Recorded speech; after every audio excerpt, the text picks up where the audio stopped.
for you today as the West Virginia Mountaineers come into town to take on the 5th-ranked team in the nation, the TCU Horned Frogs. And the last 3 meetings, folks, between these 2 teams has gone down to the wire. Boykin takes, rolls right, rolls short. Ball game! The kick is up. That kick is a winner! Here's a kick from Omicron. 20 on it. He's knocked it down, and TCU wins in Morgantown tonight. Hi, everybody. I'm Gus Johnson, along with my partner, Joel Klatt, and welcome to Fort Worth. And partner, when you look at this game for the Horned Frogs, they're ranked 5th in the nation. Last year, they're left out of the college football playoffs. Undefeated right now. It's almost as if the playoffs begin for TCU now. And it's because they understand the bitterness of being left out. Like you said, only 1 loss a year ago, and yet they were at home watching the college football playoffs. So they understand that their playoffs do start right now, and there are no room for error. Oklahoma State, Kansas, Oklahoma, and Baylor trying to avenge that loss from a year ago. This is a gauntlet of a schedule in November, and they're going to have their best players play their best. Trevon Boykin is that player. He's the most important player of any in the country to his team. He's played sensational thus far. Gus, he's the best quarterback right now in the country. A clear Heisman frontrunner along with Leonard Fournette. It's not just the skill level that he plays with, it's his mind. He's graduated to that place where it's not only what he's doing, but it's a part of him. He's acting as if he is Superman, and we're going to see him play here tonight. I cannot wait.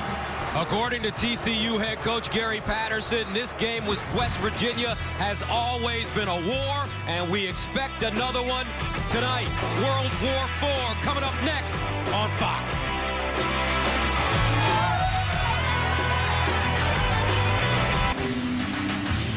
And welcome to FS1 College Football presented by Geico, Amon G. Carter Stadium, Fort Worth, Texas. The Camden Yards of college football, they call it. And we're ready for TCU and West Virginia.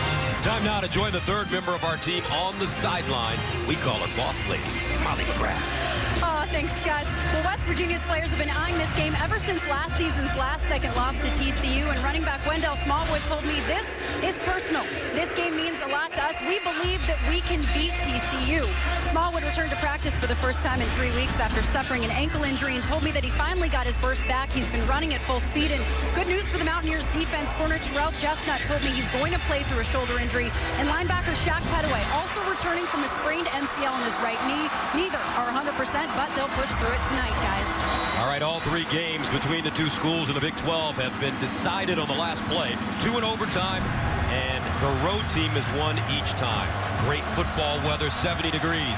At kickoff time, West Virginia won the toss and will receive the football. The Mountaineers will start from their own 25-yard line. And as they get ready to take the field, couple of things about the Mountaineers when they have the rock. They have to feature Wendell Smallwood. You heard the report from Molly. Finally healthy. He's the key to controlling the clock, just like Kansas State did to this TCU team a few weeks ago. And then on the TCU side, a true freshman making his first start tonight, Julius Lewis at corner. That's something that West Virginia is going to have to monitor and probably attack. First down and 10 at the 25, and Smallwood running to his right. He'll run right into Davion Pearson, the senior from Oklahoma City that they're so high on, Gary Patterson especially. So the quarterback, Skyler Howard Jr., he grew up about 12 miles away from where we are right now, from Fort Worth, Texas. 2nd down and 8 at the 27. Quarterback run, and he'll pick up about 3.5, maybe 4 yards on the play. Josh Carraway with the tackle and a flag thrown late. After the play, a late hit by number 31 of the defense. Penalty is 15 yards, and it's first down. That's Isahaku, the freshman. See, the ball was coming loose just a little bit, and yeah, clearly late, even though he was trying to hold up as best he could, but makes contact. Gary Patterson wants him to play much smarter than that. Isahaku, a redshirt freshman from Norcross, Georgia. 29 tackles on the year. First down and 10 at the 46 for West Virginia. Smallwood in the backfield with Howard. Howard with time, delivers down the field. He's got a receiver. Incomplete. Shelton Gibson almost caught that football. Isaaku, a play after that penalty here. He gets beat as a safety. I think he just got a hand, not maybe on the ball, but distracting Gibson. Hits him right in the stomach. Got to bring that one in. I think he thought that was going to get batted away by Isaaku. He was surprised that it came through cleanly. West Virginia coming off a 62-38 loss in Waco a couple of weeks ago. 2nd and 10 at the 46. Delayed handoff. Smallwood looking for running room. And Smallwood taken down. Terrell Lathan, the senior from Chatham, Louisiana.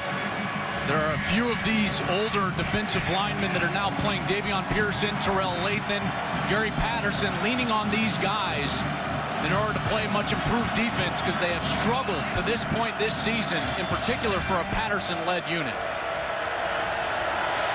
3rd down and 7. Here's Howard with time. Goes deep again. This time wide open. Incomplete. Wow. Javon Durant had 2 hands on the football. Julius Lewis was beaten but managed to get over in time and break it up. This is perfect execution from the true freshman Julius Lewis. He's beat, but look how he attacks the football with his right hand. That's a touchdown. But the youngster goes up and he separates the receiver from the ball. Textbook defensive back play. So Nick O'Toole will send it away at his own 34-yard line. Devontae Turpin back deep. He's been playing a little dinged up last week with a concussion, but he's in there for action tonight. So TCU prepares to take over as Trevon Boykin comes onto the field for the first time, and a couple of things to pay attention to when the Horned Frogs have the ball. Well, it all starts with number 2, but that's because he gets to throw to this guy, Josh Dotson. 152.4 yards per game, leads the FBS. This guy's on track to win the Biletnikoff Award. He is sensational. Nick Kwiatkowski, he leads a very physical defense that has given this TCU offense trouble in the last couple of years because of that physical presence. So 1st down and 10 to the 9-yard line for TCU. Boykin, empty backfield, out of the gun, sprints out of the pocket, squares his shoulders, heads downfield for Dotson, and broken up. Dotson broke open late, but Daryl Worley got over and knocked it out of his hands. Worley was the backside corner, and he did a great job. His man actually just ran a hitch right near the line of scrimmage, and he took off deep when he read the quarterback's eyes, and he gave the safety help, separates the ball, just like Julius Lewis. But now Worley, who just made the play, actually down, and they'll have to attend to him. He gets up limping a bit, so Worley, a junior from Philadelphia, Pennsylvania, heads over to the sideline. Trying to stretch that left leg out, and Nana Kyram, junior from Ohio, played a lot against Baylor because they've been banged up at the corner position. They can ill afford to lose one of these corners. Daryl Worley and Terrell Chestnut were starting. Ricky Rumpf had a death in the family, did not make the trip. His grandmother passed away. He played a bunch against Baylor for Dana Holgerson, and so they're thin at the cornerback position. You do not want to be thin against this unit, the TCU Horned Frogs. 2nd down and 10. And they'll swing it out into the flats. And this is Turpin.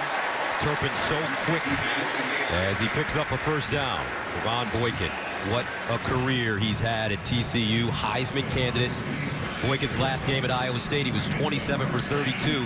That's 84% for 436 yards, 4 touchdowns, rushed for 74 yards, and a touchdown as well. Gain of 11 on the last play. 1st down and 10 to the 20-yard line. And they'll hand it off to Green. Looking for a hole, Aaron Green. And he's stopped by Christian Brown, the redshirt junior from Fort Myer, Florida. This defensive front played very well for about 2.5 quarters against Baylor, and then the floodgates opened. Gus, you and I were there for that game. They're a hard-nosed group up front, led by Kyle Rose, the nose guard, Nick Kwiatkowski. Christian Brown has played well, number 95. They have got to be perfect tonight against TCU. 2nd down and 9 to the 21. Green in motion out of the backfield. Boykin flips it out. Turpin in space, but this time he gets chopped down. Terrific job. K.J. Dillon The spur. What's spur mean? That's a safety, right? Well, they run a very unique style of defense. It's not a 4-3. It's not a 3-4. It's a 3-3-5. So they play with 5 defensive backs. K.J. Dillon is actually a safety that will play on all 3 levels of the defense. He can play as a defensive back, linebacker, or defensive lineman. Third down and 13 at the 17-yard line. Kyle Hicks in the game now. Here's Boykin. With time, he'll uncork another one down the sideline for Listenby, incomplete, but a flag on the play. Daryl Worley back in the game. Looks like he'll be called for pass interference. Pretty easy call here. Worley just gets his hands on him and then shoves him even more. Listenby actually goes to the ground. Not going to call that an NBA-style flop just yet. Pass interference. But he drops number 7 of the defense. It's a 15-yard penalty, and it's an automatic first down. Kobe Listenby, one of the fastest players in the country. He sat out 2 games and parts of 2 others after suffering a lower body injury in the SMU game in week 3. He's a 2-time track All-America who runs a 10.3 100 meters. 10.03. I don't want you to short him. Excuse me, don't let me don't short him. Here's Green running around the right side, breaks loose, gets up the sideline and out of bounds at the 45.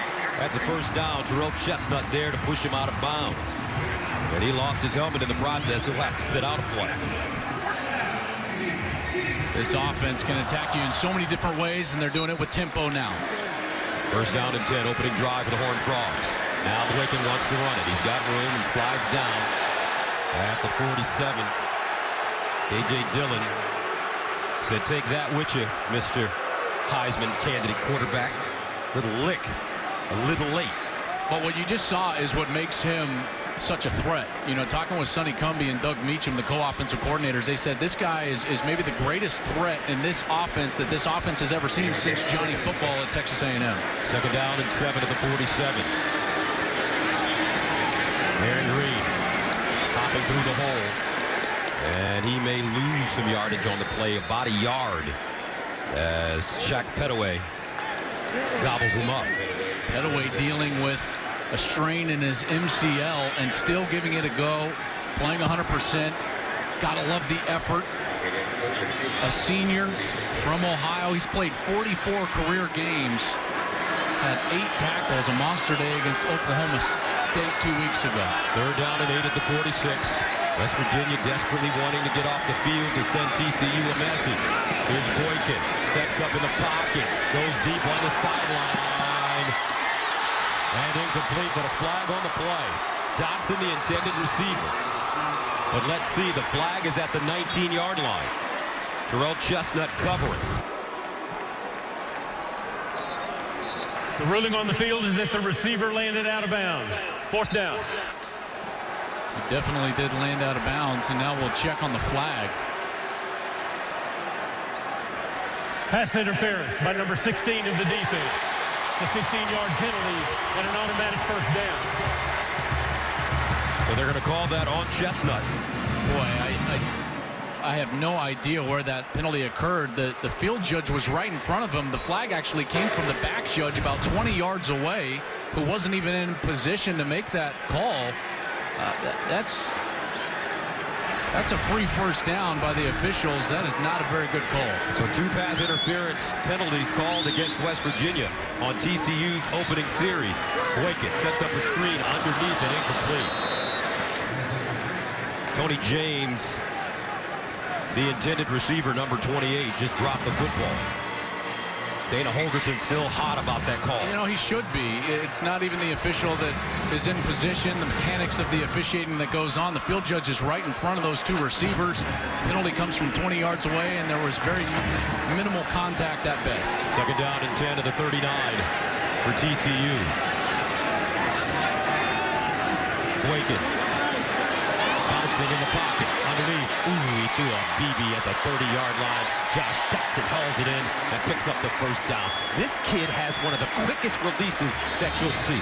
You know, the old adage that you hear when you see someone like that quick release, he spins it. You know, he spins it so well. Comes out of his hand. It's like a great shooter in basketball. It just pops out of their hand. Great RPMs, very accurate with the ball as well, in particular in the middle of the field. So he's got a Stephen Curry type release. Well, that would be now that would be all. I've never seen you at a loss for words. That would be like Dan Marino. Marino probably had the quickest release I've ever seen. Rodgers right now is that way in the NFL, but Boykin, in terms of college football right now, currently one of the quickest releases we've got in our game. KJ Dillon dinged up, walking over to the sideline. Here's that release. And he's even got a little hitch, but watch at the top. See how that ball pops out of his hand, and he's got the RPMs on it? Then the nose turns over. That tells you that his elbow at the release point is high. And the RPMs, perfect. First down and 10 at the 28 after the 10-yard gain to Dotson.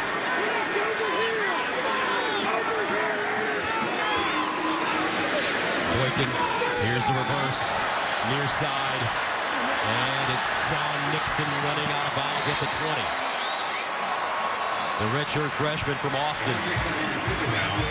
They've got so many weapons. Now the misdirection comes out. They're going to fake the zone read, then the counter, and then ultimately flip it back for a reverse. Makes a guy miss. Gets close to the chains. This is what's so dangerous about TCU is they're always in short yardage situations like this. 11th play of the drive that started at the 9 of TCU. 2nd and 2 at the 20. Now Green lining up. They find him in the flats. Aaron Green with a blocker, cuts it inside. And Aaron Green, the senior from San Antonio, Texas, will pick up about 4 yards on the play. Sean Nixon threw a wonderful block, number 3, a play after taking that reverse. He's the one that actually sprung the play for a first down. Watch the slot receiver. He goes down, cuts the defender down to the ground. Then you get a conversion. Excellent play. First down and 10 of the 17. Boykin play action, throws the fade in the corner. Josh Dotson, touchdown. How simple can it get for the TCU Horned Frogs? And that's the 21st game in a row in which TCU has scored a first-quarter touchdown.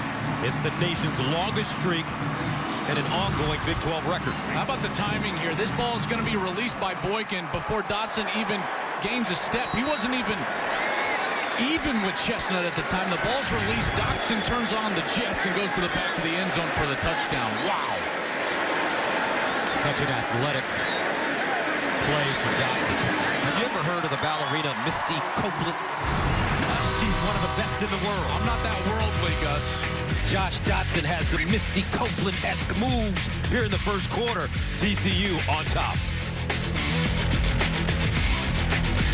Winning Baylor, he's been sensational. Trevon Boykin, 1A to only Leonard Fournette. Fournette's having a historic season at the running back position in the SEC as we take a look at our Nissan Heisman watch tonight. Fournette's been amazing. Boykin, best quarterback in the land.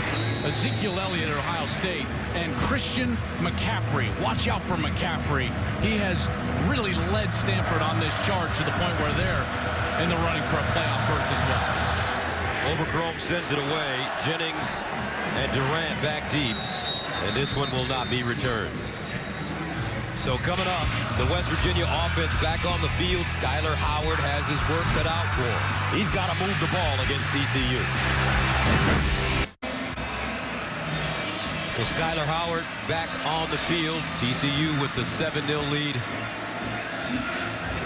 over West Virginia. Howard 18 of 37. 289 yards and 4 touchdowns, 1 interception in his last game against Baylor. And Dana Holgorsen told us that he wants his offense to have confidence to know they could score with the best of them. Well, in this conference, sometimes you've got to match scores. And right now, it looks like that's the type of night it's going to be. First down, Howard throws underneath, and it's caught. And this is David Sills, a freshman from Wilmington, Delaware. Here's a kid that really emerged against Baylor a couple of weeks ago. Got his first action against Baylor. Took his red shirt away. Recruited as a quarterback. Comes in, though, and is athletic enough to move to the wide receiver position and is really helping them out right now. First down and 10 to the 35. Howard handing it off. Shell. Russell runs into a wall. He'll pick up about 2 yards on the play. Montrell Wilson, number 20, was in there. These linebackers now, TCU runs a 4-2-5. The 2 middle linebackers, Trevon Howard and Montrell Wilson, weigh 190 and 208. Howard throws to the sideline. That one a little low, but Shelton Gibson scoops it up. And I tell you, this Shelton Gibson, number 3 in the nation in yards per catch at 23.5 yards per catch. He is a burner. And he was behind the defense already once tonight. Wasn't able to haul in the catch, but this guy is electric. There's no question. They've got to stay on the field here, though. Big third down opportunity. Third down and 3 at the 42. And they hand it off, and they not pick up the first down. Shell ran into just a number of purple jerseys. Musharafa, the first one there. He's going to get a crash there from the right defensive end. He's going to make the play as he gets inside Adam Pankey. Pankey's a left guard, number 57, that had to move out to left tackle because Yadni Kajust didn't make the trip, the starting left tackle. Turf toe, the problem for Kajust. So West Virginia sending it away. Turpin with the fair catch at the 17. So Josh Dotson, he's got so many skills, speed, grace, style. He'll be back on the field. Welcome back. 7:01 to play in the first quarter. TCU with the lead and the football. They're the 5th-ranked team in the nation. Halloween coming up, Joel. Spider-Man and Iron Man both in attendance to watch the Horned Frogs play the Mountaineers. Let's hope we don't need them tonight. Let's hope so. And here's Boykin running the option. He's got the edge. Boykin still on the move, and he steps out of bounds at the 46. Just so many weapons for this TCU team. You know, and when you combine that with the fact that Boykin now has the experience and the repetitions where he knows exactly how to use this offense. It's not that he's just operating the system. He's manipulating the system to attack the defense. That's graduate level play from Trevon Boykin. A 27-yard gain, first down and 10 at the 46. Play fake. Boykin looking all day to throw. Over the middle. Caught at the 30-yard line. And this is Turpin. Devontae Turpin with a 31-yard gain. Boykin had all the time in the world to throw it because this route took forever. A big old banana route. Starts on the inside. He's got to clear the linebackers, then get back to the corner. They find the hole. Boykin, all the time in the world for a big completion. A gain of 27 and a gain of 31 on the last 2 plays for TCU. First down at the 23. Boykin again. Fires it this time. Just guns it for a first down. Colby Listenby with the reception. They really want to get him into the act. They want him to get some easy completions early. Remember, trying to get him back from those injuries from earlier in the season. If they can get that threat on the other side of Josh Dotson, then they're going to be very dangerous moving forward here into the stretch run in November. Tied his career high with 6 catches for 101 yards in his last game against Iowa State. First down and 10 at the West Virginia 13. Green trying to spin to get back to the line of scrimmage, but he won't do it. Wachuku with the tackle, the redshirt junior from Wiley, Texas. That's exactly how you play these read zone. He just sat there, didn't define himself for the quarterback, made the play. Second down and 11. They pitch it. And it's Green trying to cut it back. Nice stick move, but not enough. This time it's Daryl Worley who comes up and makes the tackle in space. But the play was actually made by Wachuku again. Watch him come up, and he actually blows that play up. Actually, that was Jared Barber, the linebacker, who actually made that. But that's what'll force the cutback lane, and then they rallied up to make the tackle. Third down at 14 at the 17. Horned Frogs need to get inside the 5 for a first down. Bob Boykin in the shotgun by himself. Here's Boykin. Lifted over the middle. Incomplete. And a flag on the play. Looks like this will be another interference call. Josh Dotson, the intended receiver. KJ Dillon. Pass interference by number 9 of the defense. The penalty is 15 yards, and it's an automatic first down. He definitely got there a little bit early based on that replay. Coming up from the safety position, he doesn't like it, but at that point, I thought that he was absolutely there before the ball arrived. And that's the 3rd pass interference penalty on 3rd and long against West Virginia. So first down and goal at the 2-yard line. for the Horned Frogs. You can't give regular offenses extra chances like this, much less the TCU Horned Frogs, who will just make you pay all night long. First down and goal of the 2. Green in the backfield with Boykin.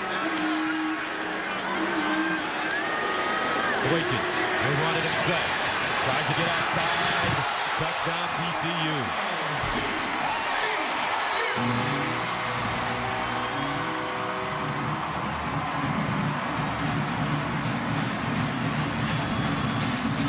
Boykin in the red zone this year. 13 touchdowns, no interceptions. And this time he runs it. With a flip at the end. This guy can do it all. So a 6-play drive covering 81 yards for TCU. They ate up 2 minutes and 12 seconds. Extra point for Oberchrome is good. 4:49 to play in the first quarter. The Horned Frogs moving and grooving already. Up 2 touchdowns against West Virginia.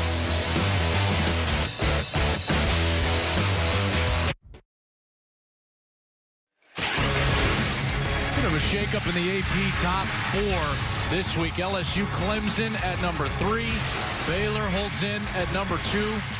Seth Russell, of course, out in Ohio State making their quarterback change. JT Barrett has them looking awfully good. But in our Fox 4, our 13-member panel that votes on this is how we put it. Number 4 LSU, 3 Baylor, 2 Clemson, all the way up there after some big wins, including 58-0 over Miami, and Ohio State, the number 1 team in the country. So Ohio State right now, a lot of momentum with that quarterback switch, but all the meat of their schedule is ahead of them, Gus. That's right. Michigan State. They have Minnesota the next time they hit the field, followed by Illinois. Now let's go to Rob Stone for a Lowe's game break. All right, Gus, let's take you to Pittsburgh. 2 unbeatens in ACC play. Pitt, UNC. Marquise Williams avoids the pressure, avoids the face mask, heaves it up. Ryan Switzer, the 71-yard touchdown. It is now 13-3 Tar Heels late in the second quarter. All right, thank you very much, Rob. That North Carolina team sneaking up on people right there. Pitt's having a great year. Huge game there. First down and 10 at the 25 for West Virginia. And they'll run it on first down. It's Wendell Smallwood stopped by Montrell Wilson, the middle linebacker. So when you look at West Virginia now, they're down by 14. You would think that at this time, against an opponent like TCU, they have to throw caution to the wind. Definitely have to keep themselves within striking distance and keep themselves close so that they can get into that scoring match that Dana Holgerson talked to us about this week. An injured TCU player on the field, Montrell Wilson, one of the linebackers, true freshman from Keller, Texas, 6'3", 208 pounds. He started this season, Wilson did, as a safety. And because of all the attrition, TCU lost 6 starters in their first 3 weeks, including a 7th that just left the team. Few of those were linebackers, and Gary Patterson had to move a couple of safeties down there. Montrell Wilson has been playing ever since. Here he is right in the middle of your screen as he tackles Wendell Smallwood. Hard to tell exactly. He hung on to that left leg at the end of the tackle. His head went right into the right hip of Wendell Smallwood.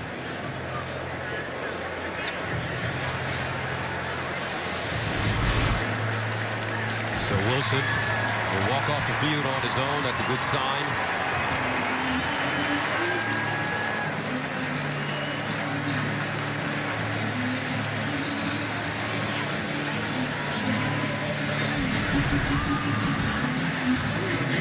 Different players made their first career start this season. And you mentioned the injuries in the first 3 weeks, but the newbies have come around and some of the injured players have returned. Second down and 6 at the 29. Howard underneath picks up the first down. And this is Shorts, Dikeo Shorts Jr., the junior from Clayton, New Jersey. First down and 10, WVU at the 37.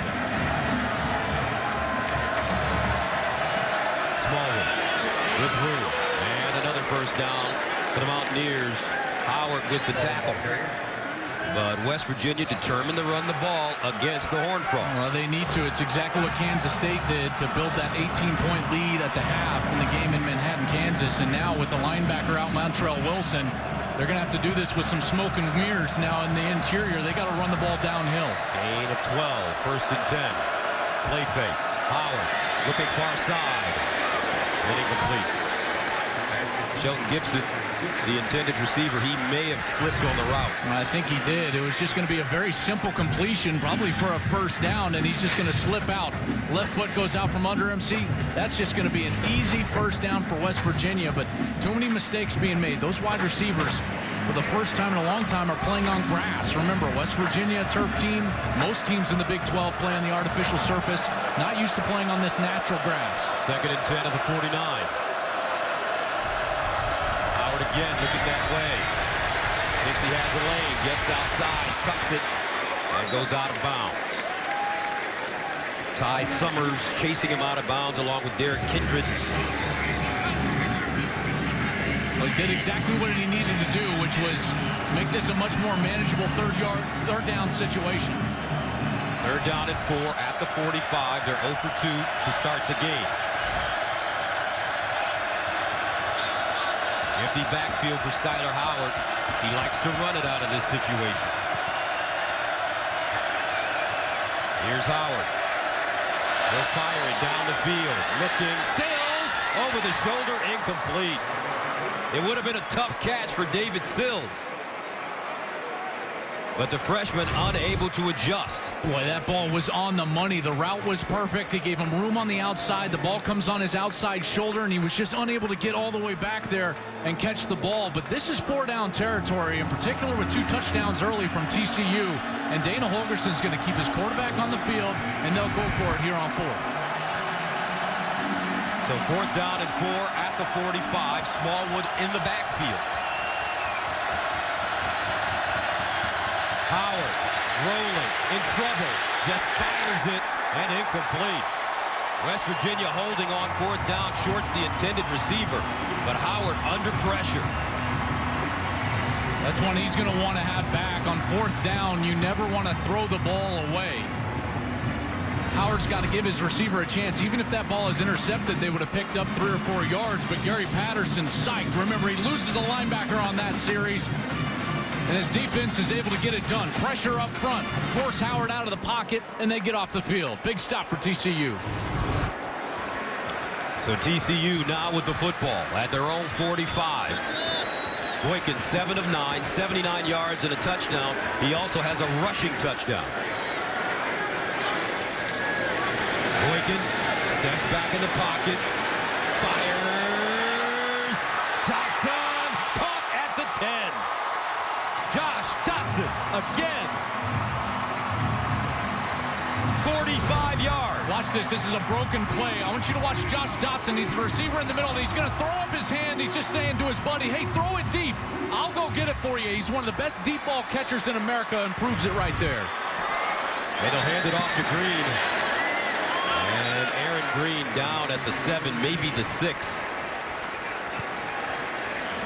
This guy is just having an amazing year. Came into this game 60 catches for over 1,000 yards, breaking his own records that he set a year ago in terms of receiving yards and touchdowns.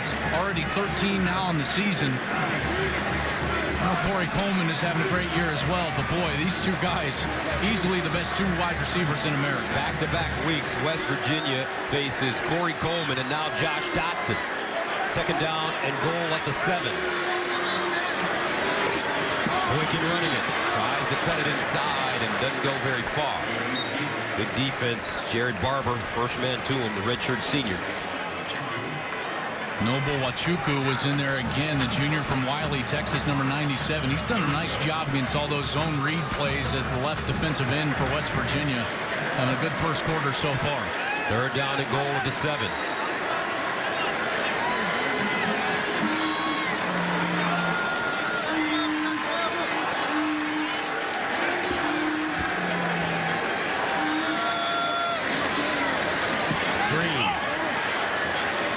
Wrestled down inside the 5. so difficult to run the ball inside the 10-yard line. They're trying to help themselves out by having the wide receivers split all the way close to the sidelines outside of the numbers, but that's a great hold from West Virginia to force an apparent field goal opportunity here for TCU. That's a win for their defense. Jaden Overcrome last season in Morgantown, his 37-yard field goal at the final gun won the game 31-30. Overcrome in to attempt a 20-yarder.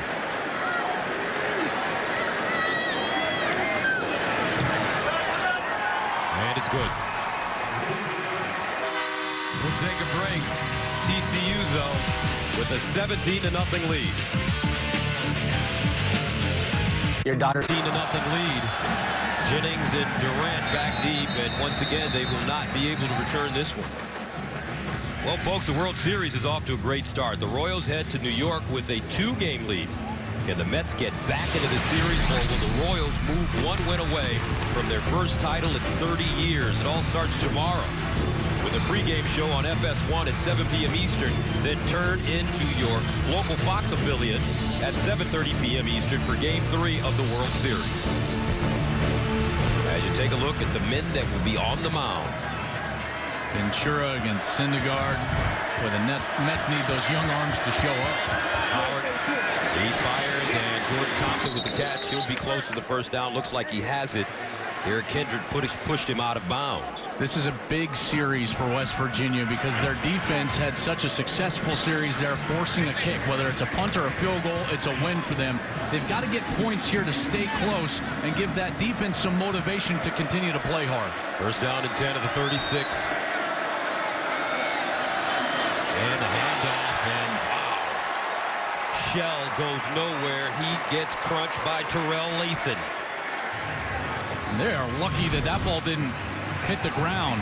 Watch as this exchange between Howard and Shell never is absolutely clean. Shell doesn't quite have it when Lathan hits him, but he's able to hold on down to the ground. Lathan, the senior from Louisiana, having a heck of a night so far. Second and 13 at the 33. Here's Howard looking, reading. Howard in trouble, and Howard sacked at his own 20-yard line. Wow, Bryson Henderson, the sophomore from Mansfield, Texas, with the sack, and that's the end of the quarter and the score. TCU on top, 17-zip.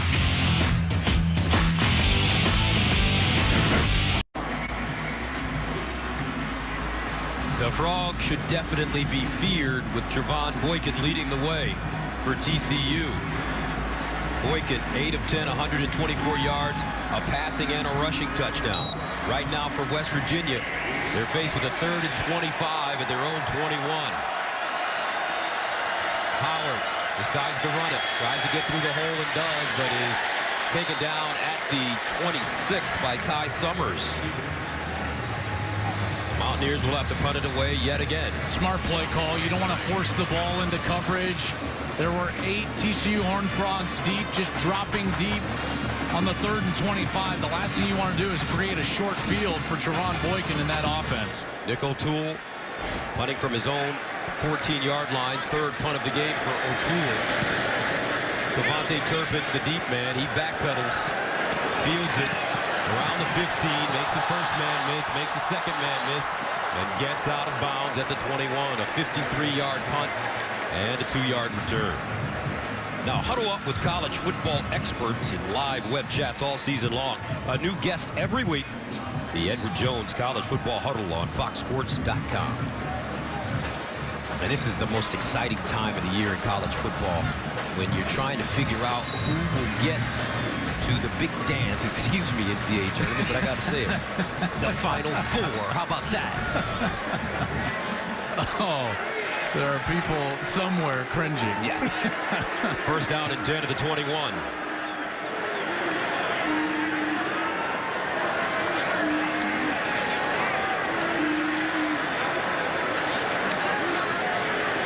Boykin pulls it out, looks. Boykin uncorks down the sideline and almost intercepted. Askew Henry could have made a big play for WVU, but just unable to hold on to the ball. He was a true freshman All-American by some sources a year ago, and just unable to bring it in. And he knows that those are the plays that you have to make against TCU, because you have to find extra possessions for your offense. They're unable to do that there on a potential interception. Second down and 10 to the 21.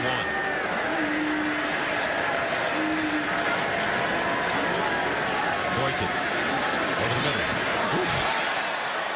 So much velocity on that throw. Josh Dotson with the catch, and it's a gain of 18.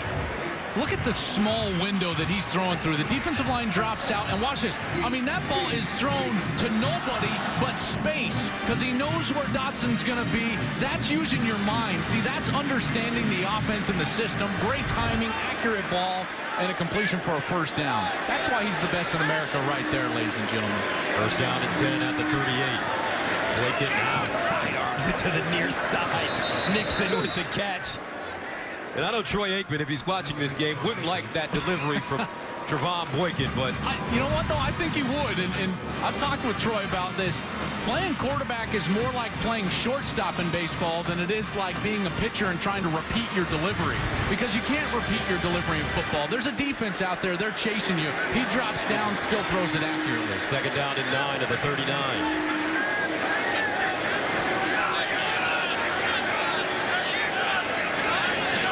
Boykin over the middle. Paul Dotson breaks the tackle. See you later. 61 yards.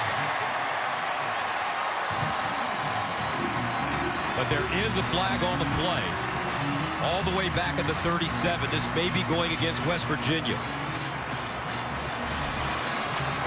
A personal foul, grabbing the face mask by number 77 of the offense. Wow. It's a 15-yard penalty and replay second down. Jamel Naff. And that will negate the Josh Dotson touchdown. There's Naff. He's the left guard. Now watch the linebacker 42. That's Jared Barber as he blitzed. There's the face mask. The left hand goes up, pulls his head, gets a piece of it. Flag comes out. As great as that play was for TCU, that's absolutely the correct call. Well done by the officials after that head was turned by the Naff face mask. So they'll back it up, and TCU faced with a 2nd and 24 at their own 24-yard line.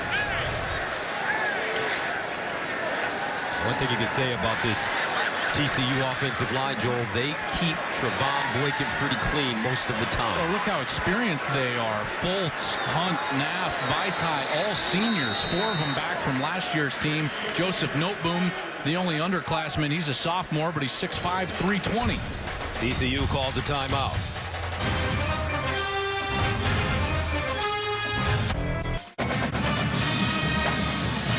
Of enthusiasm here in Fort Worth, because this TCU team is one of the best in the nation.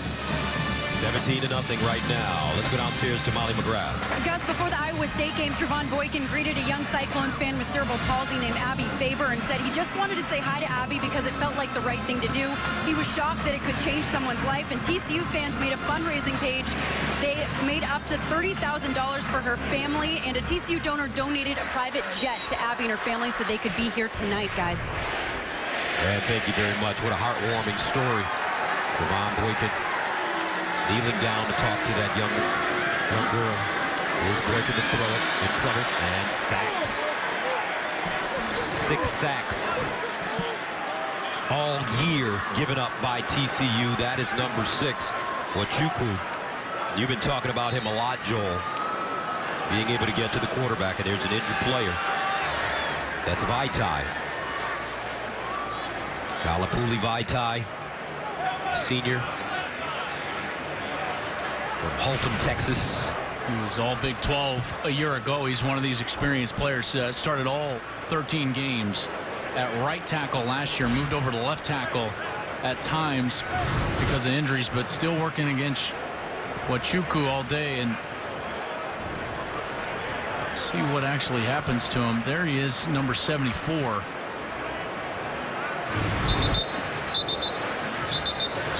He's being looked at on the field. We'll step away. Back right after this.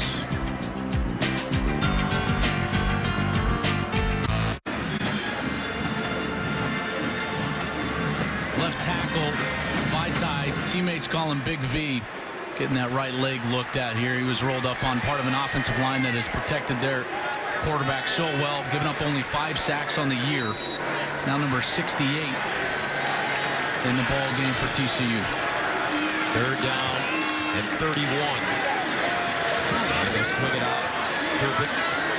He steps out of bounds, so the Horned Frogs will have to punt it away. Joseph Noteboom, 68, moves to left tackle. 64, Matt Pryor comes in at right tackle, but all for naught there. Just have to punt the ball away after a very solid defensive series there for West Virginia. That's the way to answer the bell after their offense had to punt it away.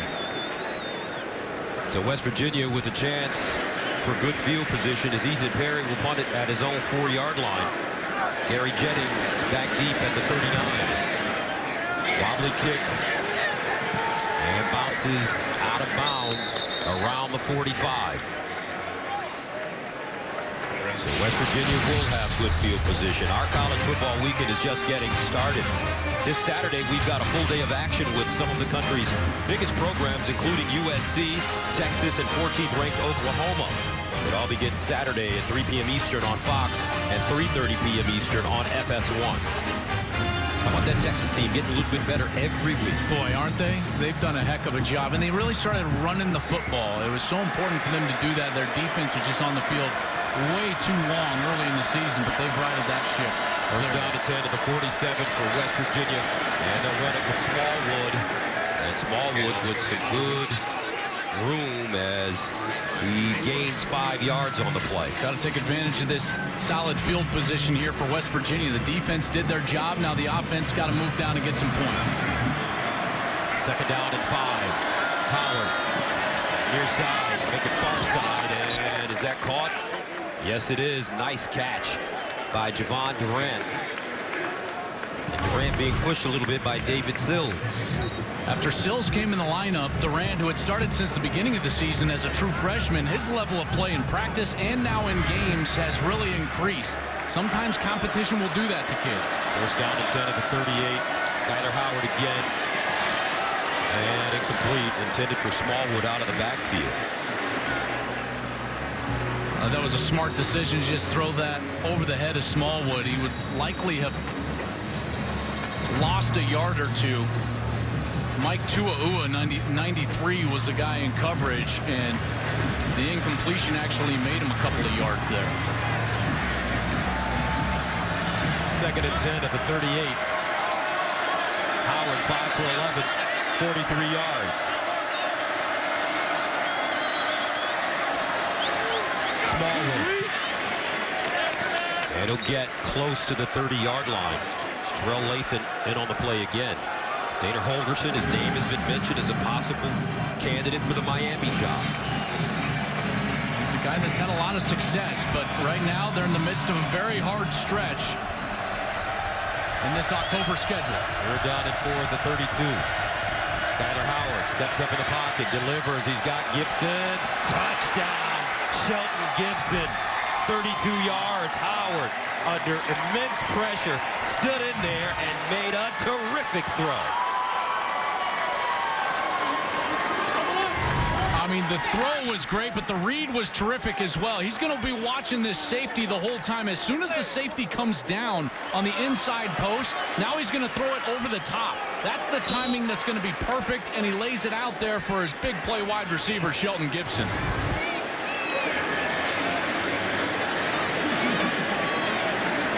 Seventh receiving touchdown of the season for Shelton Gibson.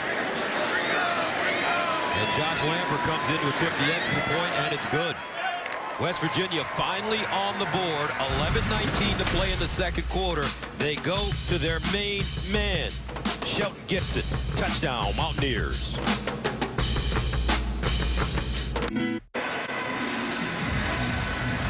Terrific play by Shelton Gibson. And he continues to build on his great season. Last week against Baylor, 3 catches for 92 yards and a career-long 70-yard touchdown catch. He also had a 100-yard kickoff return for a touchdown. Now, Gibson with a 32-yard touchdown catch. But more importantly, Joel, West Virginia on the board now.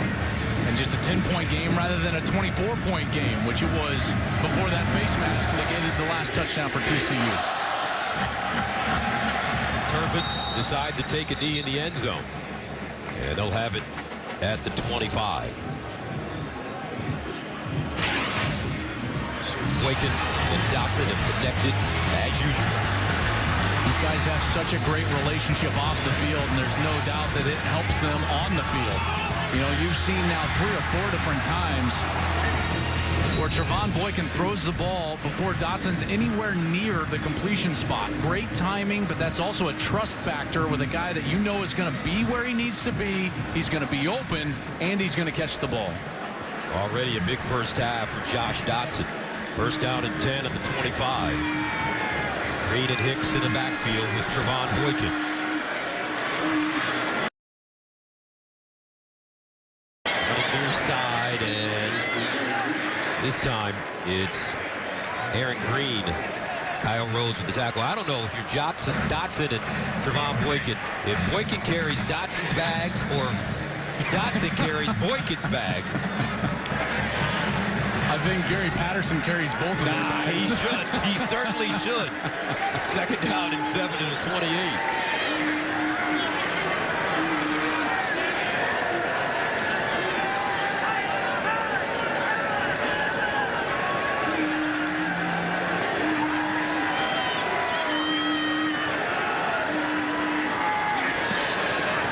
And this is Hicks. And they'll go down to the 35. I don't know, Joel. Coming to Fort Worth, and this is a criticism, but it's my observation. You just don't feel like Trevon Boykin has been embraced as a Heisman candidate and one of the best quarterbacks in the country by the program. Well, there's no question they know what they have and the talent that they have. A lot of that is that Trevon didn't want a big campaign, and he told them as such, and therefore it's been somewhat subdued as opposed to what you would see from other programs and schools as they promote their players for the Heisman Trophy. Here's Boykin running the football, and he gets decked at the 37-yard line. Great tackle by Jared Barber. Yeah, I know Trevon didn't want a big campaign, but he's a kid. What does he know? He's the best player in the country, maybe. I will tell you this. Maybe some of the best publicity that he's gotten that can't be bought by a booster or anything was that priceless moment with Abby Faber that Molly touched on a little bit earlier last week against Iowa State. I mean, you talk about now a player that's beloved by all of America for something that's greater than the game. I think that moment alone puts Trevon right up in that race. First down and 10 at the 37.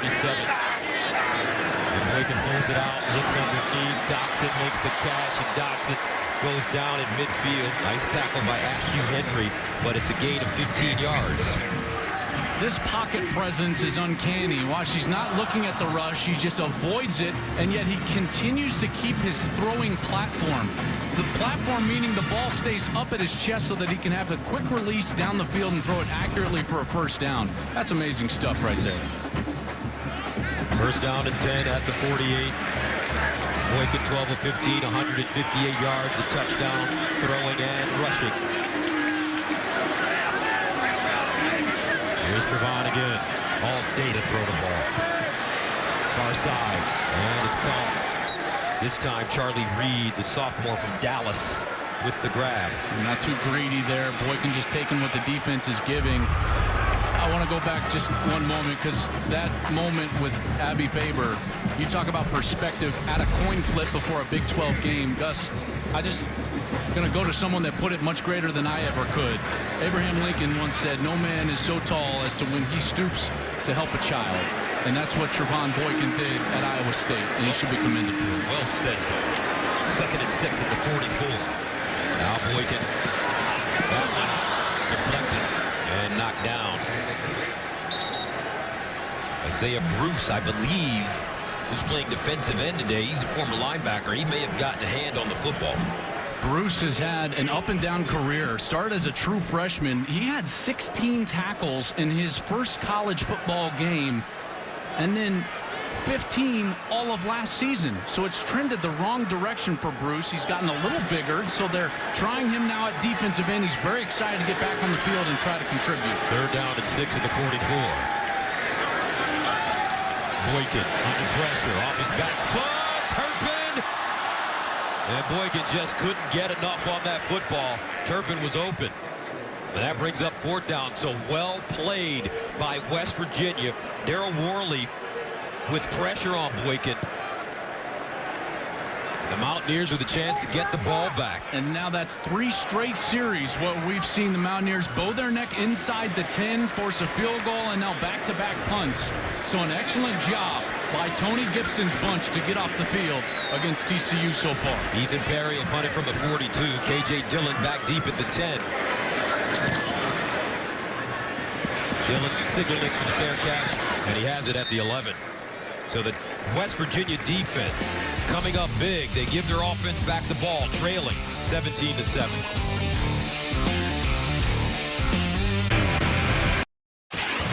Coming up on the State Farm halftime, the sights from that massive ACC showdown as number 23 Pitt hosts 1-loss UNC. Plus, you'll get a look at the process as the Fox Playoff Committee selects its top 4. Now back to Gus Johnson, one of those committee members, Joel Klatt. All right, thank you very much, Joel. I heard that when you guys are in that committee meeting, there's a lot of pizza, hoagies. You guys are pretty much sitting around, and when it's time to make the decision, it takes 2 minutes. Well, mostly we all just yell at Clay Travis. But other than that, yes, lots of pizza. 1st down and 10 at the 12-yard line. Golden opportunity now for West Virginia. Howard hands it off. Smallwood. It'll crash through the hole and pick up a couple. Tuaua with the tackle. Let's go downstairs to Molly. Gus, TCU's linebacker Montrell Wilson has been on the sidelines with his helmet off the past couple drives. I'm told he's doubtful to return with a left shoulder injury. They definitely could have used him on that last drive, guys. All right, thank you very much. Molly. Let's see if West Virginia can capitalize with Wilson being out of the middle. 2nd down and 8. Howard. Starting to warm up. Howard wants to run it. He's got legs. And goes down at the 18-yard line. Ty Summers comes up and makes the tackle. That's good growth from Howard. In their last ball game against Baylor, he broke contain and tried to force the ball. He threw an interception when there was all sorts of room to run. Right here, he has the room to run. He tucks the ball and creates a short yardage situation. 3rd down and 3 at the 19. West Virginia 1 of 5 on 3rd down conversion. Howard. Uncorks up the sideline. Oh, beautiful throw. Sills with the catch and a 1st down for the Mountaineers. Great execution of the back shoulder throw. Here's the key to having a great back shoulder throw is that the wide receiver cannot expect it. You've got to run the route as a wide receiver as if the ball is going deep, and then the quarterback throws it right at the back of his head, and he brings the wide receiver back to his back shoulder. You see how the effort was there to go deep, and then the ball brought him back? That's perfectly executed. A 28-yard gain on 3rd and 3. 1st and 10 at the 47. Howard again. Flushed up in the pocket. Picks up the 1st down and slides down at the 40. Love the execution of the Mountaineers right now. Yeah, and it's starting with the decision-making for Skyler Howard. A couple of runs now on this series, creating a short yardage 3rd down. Then he has a terrific choice to throw the back shoulder ball to Sills, and then creates another 1st down with his legs. He's playing very well right now. He's rushed 6 times for 22 yards. 1st down and 10. Approaching the 6-minute mark. Howard double clutches it. Howard in trouble, and he'll just dump it out of bounds.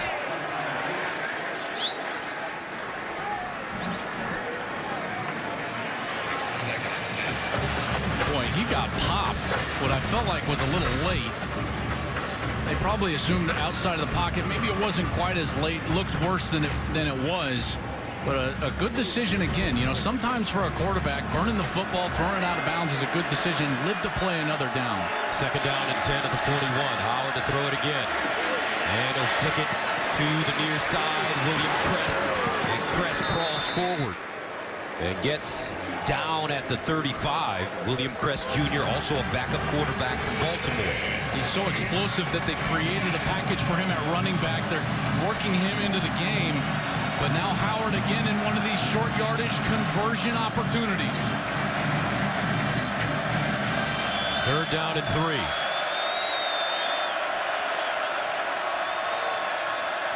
Looks like TCU's going to bring a pressure. West Virginia wants to check out of it. I wouldn't be surprised if TCU now just played coverage and didn't blitz. Here's Howard to throw it. Howard looking long. And incomplete. Stills the intended receiver. And that'll bring up 4th down. Boy, he had a first down right in front of him. William Crest was sitting over at the 30-yard line. He chose to throw it deep after the entire series of making great decisions.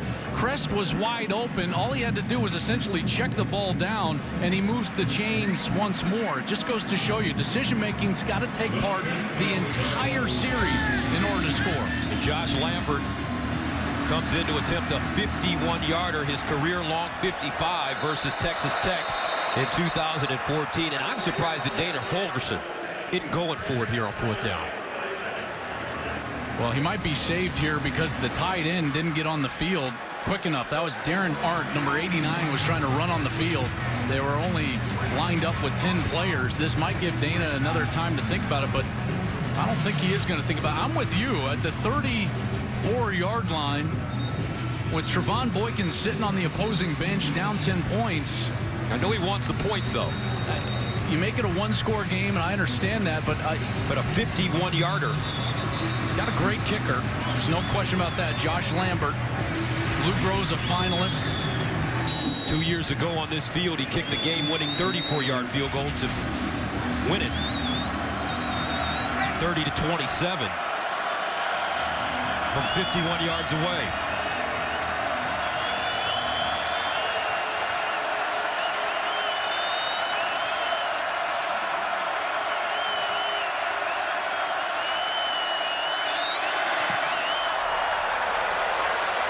That's why you kick the field goal, because you know you can get the points with Josh Lambert. Wow, a 51-yarder. And West Virginia clawing back in this game. They'll take the 3. Josh Lambert, the redshirt junior from Garland, Texas, with a 51-yard field goal, and that fires up the Mountaineer. I tell you, during the basketball season, when you go to West Virginia and the Mountaineers start shooting that gun, you get nervous. I bet. No matter where you're sitting. I bet. So here's Turpin from the 1-yard line. Turpin will fall down, getting close to the 30. Shelton Gibson playing special teams with the tackle. So Trevon Boykin ready to come back onto the field, and West Virginia has contained him on the last few series. Their defense has played so well. The front 7 has played so well. It starts with Noble Wachuku, number 97, as a defensive end. He's been all over the field so far. Christian Brown, number 95, Kyle Rose, 93. They've done a nice job of containing the run and then getting to Boykin at times, in particular on 3rd down. 1st down and 10 for TCU at their own 29. Boykin, deep drop. Under pressure. Reverses, still in trouble. Breaks one tackle, fires. Wow, Listenby with the catch. Colby Listenby at midfield, a 22-yard gain. First of all, I was surprised because they're under center. Boykin taking a snap, trying to have a big, heavy play-action pass. And then as he's running around and his Houdini act, the defensive backs lost track of Colby Listenby. Finds him open. That's just all Boykin right there. What athleticism from him. 1st down and 10 at the 49.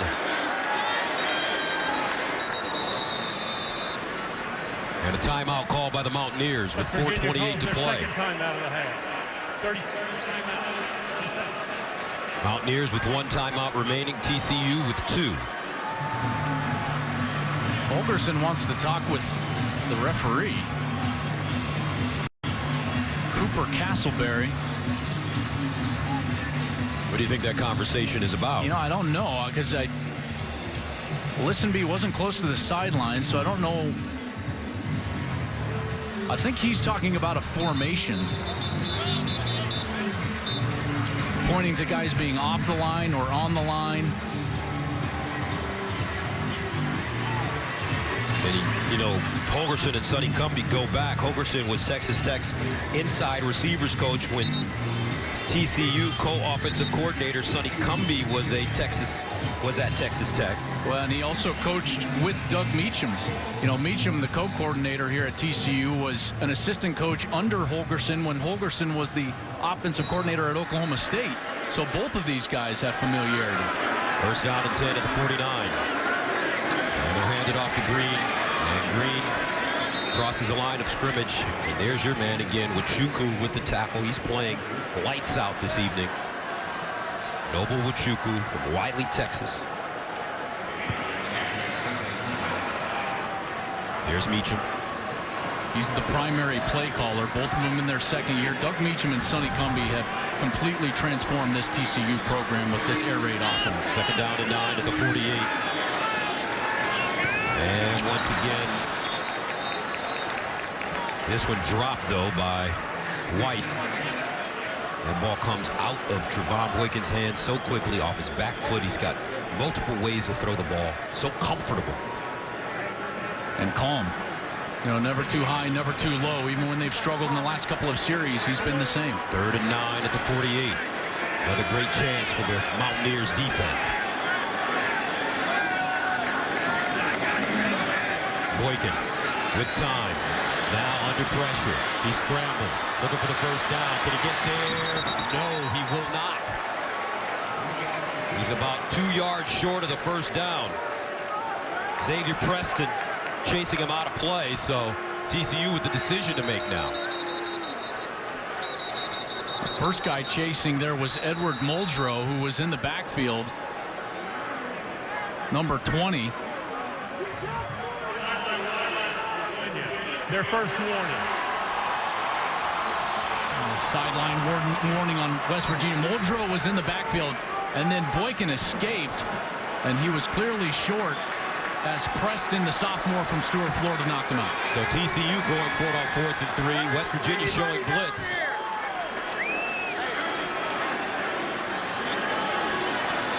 Watch out for slants. He just signaled to Dotson. Dotson, the receiver at the bottom of your screen. He looks that way. Underneath and caught. First down, TCU. Nixon with the catch. That ball was out so quickly and just perfectly thrown. Accurate ball to Nixon for the first down. Gain of 5. First down to the 37. Boykin. Wide open. Incomplete. Desmond White broke open, and Boykin just couldn't find him. Boy, that's when you wish he had a little more height. He's only 5'7", 150 pounds. Played quarterback for DeSoto High School in Texas. Doug Meacham knew he had it just a hair too far in front for Desmond White.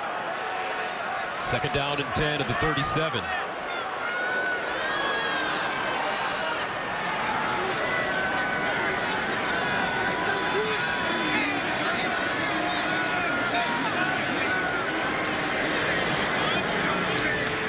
Boykin, sidearm, Dotson. And Dotson wrestled down, well defended by West Virginia. And that's Jeremy Tyler. He loses his helmet, so he'll have to come off for a play. Anytime they run that formation, because they've got those 3 wide receivers all bunched into the short side of the field, the TCU side inside of the numbers, they like to throw that little screen. West Virginia was ready for it. Now another third down opportunity. Third down and 9. Dotson again remains at the bottom of your screen.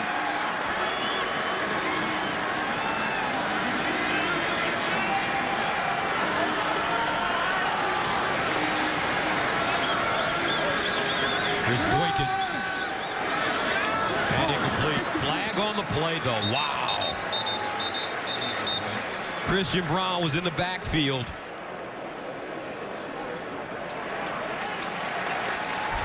A personal foul, hands to the face, number 35 of the defense. It's a 15-yard penalty, and it's first down. That's Nick Kwiatkowski. Here's another third down penalty. Yeah, here's Kwiatkowski right here on the offense's left. Watch his left hand. It gets right up into the face of 68. That's Joseph Noteboom. Flag comes out right in front of that 8th official. 4th big penalty on third down, rather. Here's that formation. 3 receivers, short side. And they'll hand it off. Hicks going laterally, and he's whipped down. Great job, K.J. Dillon. And Dillon may have hurt his shoulder. Dillon, just such a veteran. Remember, this defense already lost Carl Joseph, one of the best defenders in the country. A.J. Dillon, they can ill afford to lose him. Second down and 11. And they're going to pass it. Nixon throwing in the end zone. Incomplete, and another flag on the play. Dotson, the intended receiver, draped all over him. Terrell Chestnut.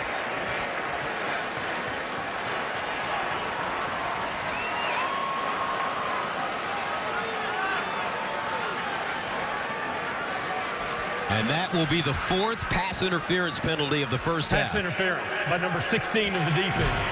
It's a 15-yard penalty and an automatic first down. That's Terrell Chestnut trying to play with a banged-up shoulder and going against Josh Dotson. Clearly the contact there. Good call. Holgorsen still upset on the sideline, though. He feels like these officials, I get the sense, that are not giving him the time when TCU is substituting in order to substitute himself. First down and goal. Ball at the 8-yard line. And Boykin will call a timeout. Horned Frogs have one remaining. Dana Holgorsen is giving an earful to the officials here. And this whole thing, this has started, remember, with a timeout previously in this same series.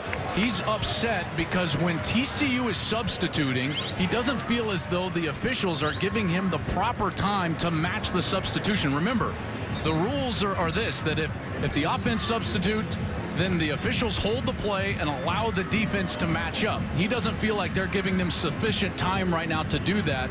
The last play on that pass interference, TCU substituted, ran a guy off, and they were able to snap the ball too quickly. And he's saying he didn't have time to match up. That's what he's so upset right now.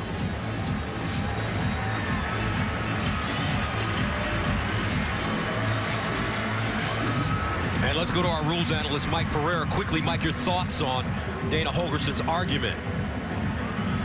Well, certainly you guys see that, Chuck. I can't see that from here, but you have to give the defense to match up. He might be a bit frustrated about the number of pass interference calls that have been called against him, too. But, you know, those, with the exception of the one, they've all been good calls.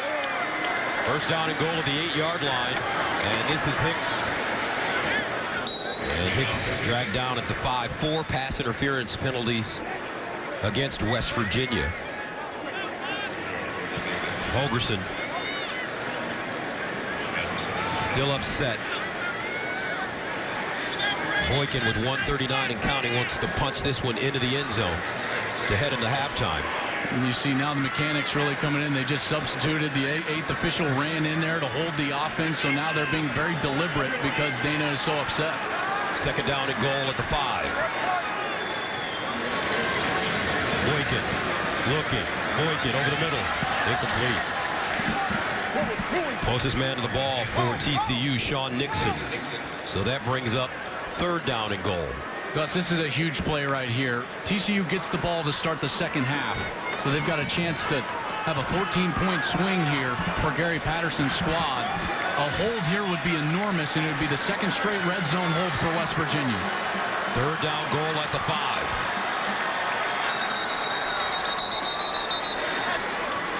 West Virginia calls their final timeout of the half. 30-second timeout.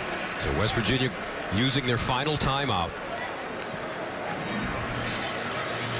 But I'm impressed with the way that the Mountaineers have competed in this first half. They figured out a way to slow down this TCU offense. You know, it's like playing any spread offense, whether that spread offense is about throwing the ball or running the football. This game is still about toughness at the line of scrimmage, and their defensive line, I've felt in the last few series, because they've just been winning. They've been putting pressure on Trevon Boykin. They've been stopping the run of TCU. So these 3 guys up front, Christian Brown, Kyle Rose, and Noble Wachuku, they've been excellent, including Nick Kwiatkowski, number 35, the middle linebacker. The last few series, they have just been playing excellent football. Now they've got a chance to force another field goal opportunity for the Horned Frogs. Third down goal at the 5. Dotson at the bottom of your screen. He's their go-to man.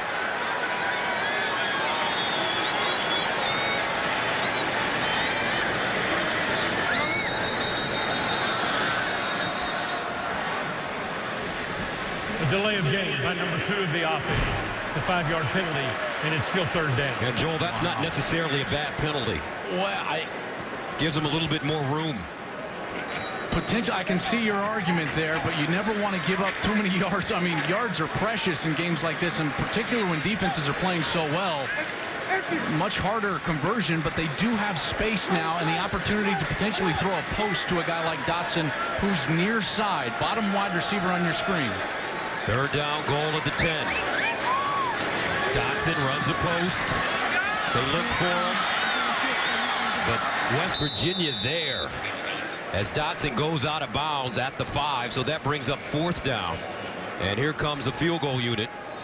K.J. Dillon, Terrell Chestnut closing in on Josh Dotson. And Chestnut, who's struggling with a shoulder injury. We saw him leave in the first quarter against Baylor, and he's down again. He's wearing that big brace on his left shoulder. He was trying to gut it out tonight because they're so thin at the corner position, and he really has played well thus far against Dotson. Only a few big plays, which is all you can really expect against a player like Dotson. But here he is closing.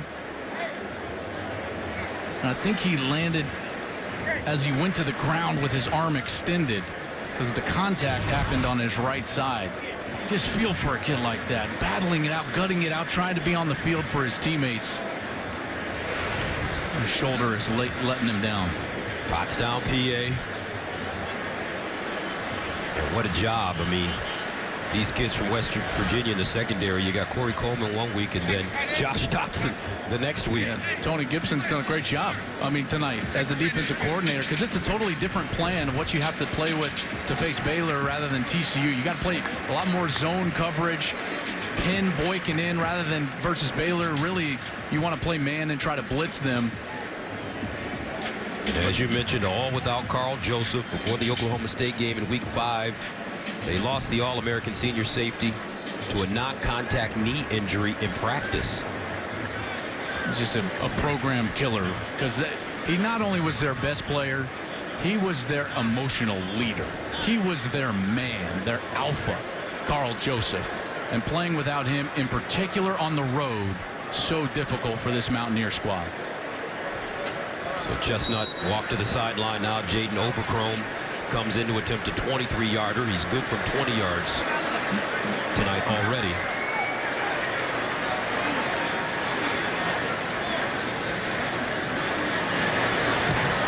And the field goal is good, but West Virginia will take it. 1 minute and 5 remaining. 10-point game. Mountaineers will get the football back with no timeouts. After those first few series, it looked like TCU was going to run away and hide, and this defense has kept their team in it.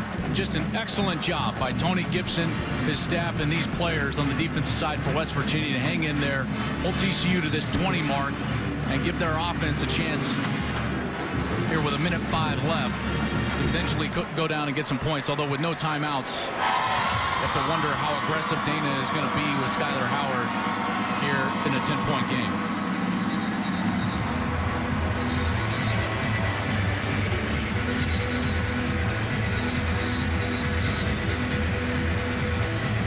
So Howard prepares to come back onto the field. As you take a look at his numbers in the first half, 8 of 16, 110 yards and a touchdown.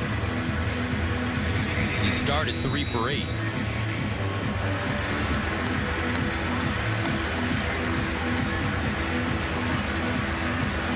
Jennings and Durant back deep as Oberchrome will kick it away.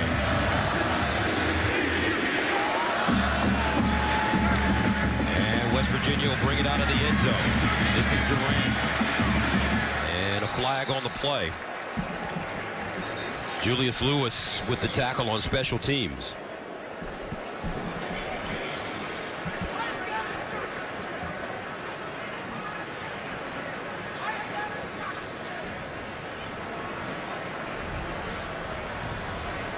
Holding by number 14 of the return team. It's a 10-yard penalty, and it's first down. Well, that changes the strategy all up, because now in the shadow of your own end zone, you know, TCU, if they had 3 timeouts, you might have to actually go out there and run some plays. But here, 1 minute 1, no timeouts left. The last thing you want to do is give TCU a chance offensively at all. Won't be surprised at all if this is Wendell Smallwood a few times to try to run this clock out and go to halftime. First down at the 9. 85 yards and penalties for West Virginia in the first half. Howard, that one deflected at the line of scrimmage. Josh Caraway getting up high. The junior from Flower Mound, Texas. And remember, TCU's got a dangerous return man and true freshman Cavante Turpin. So you don't want to have to punt the ball here. And TCU with one timeout left. They can stop the clock. Here's the delayed handoff to Smallwood. Lathan with the tackle. 49 seconds and counting.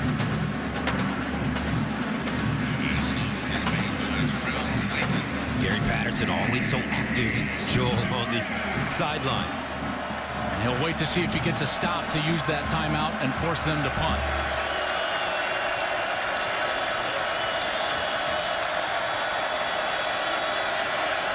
Howard to throw it underneath, and it's caught by Jordan Thompson, but he's short of the first down. And now Gary Patterson uses that final timeout with 21 seconds to go. Yeah, it's great game management from Gary Patterson. You know, too many times you would have seen a head coach call the timeout after the second down run just because he thinks he needs to stop the clock and save some time. But the strategy was perfect for Patterson, knowing that he was going to get the time before the punt. So now not only is he going to get a punt return opportunity with Cavante Turpin, but potentially even a play or two with his Heisman Trophy caliber quarterback Trevon Boykin on the field. Curious decision in terms of the play calling by West Virginia on that first down throw by Howard. Exactly. The last thing they wanted to do is stop the clock for TCU. And give this young man, Cavante Turpin, very dangerous, a chance to get his hands on the football. O'Toole punting from the 1. He drives this one, Turpin with the fair catch at the 38. A 47-yard punt with 16 seconds left. And that's an eternity for this TCU offense. But they are out of timeouts. Well, what you want to do here is call 2 plays in the huddle. All plays have to go for either a first down or out of bounds. So it's either outside the numbers or past 10 yards. And then you want the second play so that you don't have to spike the ball right away, but you can run up to the line of scrimmage and run a second play. Josh Dotson, the receiver at the bottom. Listenby, the track star, the receiver at the top of your screen, number 7. And West Virginia's got 12 guys on the field. And a flag, so TCU will get a chance to get even closer. An illegal substitution on the defense. There were 12 in formation. It's a 5-yard penalty, and it's still first down. Edward Muldrow trying to rush off the field. Dana Holgerson can only shake his head. Now, you know, remember, they've got Jaden Oberchrome, excellent field goal kicker. They need about, what, 20, 25 yards to be in range. Boykin, quick strike, Turpin, and he gets out of bounds at the 45. 12 seconds to go. Probably need to get this ball, Gus, to about the 35-yard line minimum. So you're looking at 21 yards right now to give Jaden Oberchrome a chance.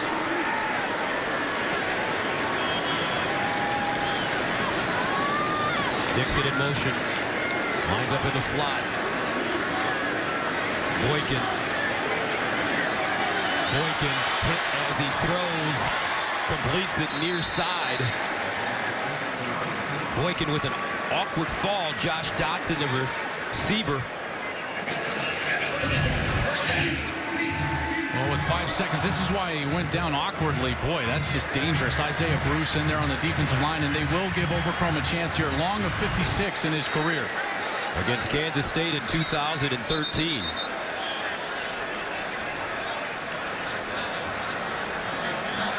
Please reset the game clock to 5 seconds. 5 seconds.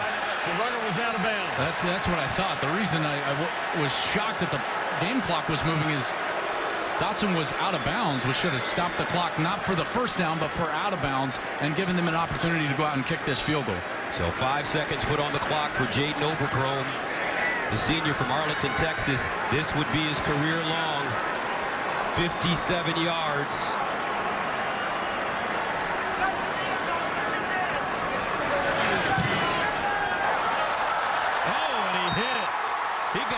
Well, from 60.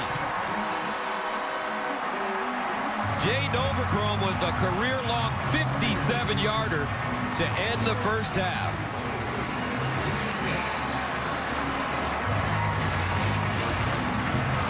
Let's go downstairs to Molly. Coach, we saw you talking with some of the officials. What was said there? I don't feel like getting fined. So, you know, we just got to play smarter on third down. You know, there was probably 5 calls on third down that kept their drives alive. Obviously, that can't happen. You were down 17-0. What has your defense done to slow down Trevon Boykin and TCU's offense? Yeah, just tackled. You know, we just tackled them. And then offense finally started moving the ball in the second quarter, which allowed defense to get to the sidelines to make some adjustments. All right, thanks, Coach. Thank you.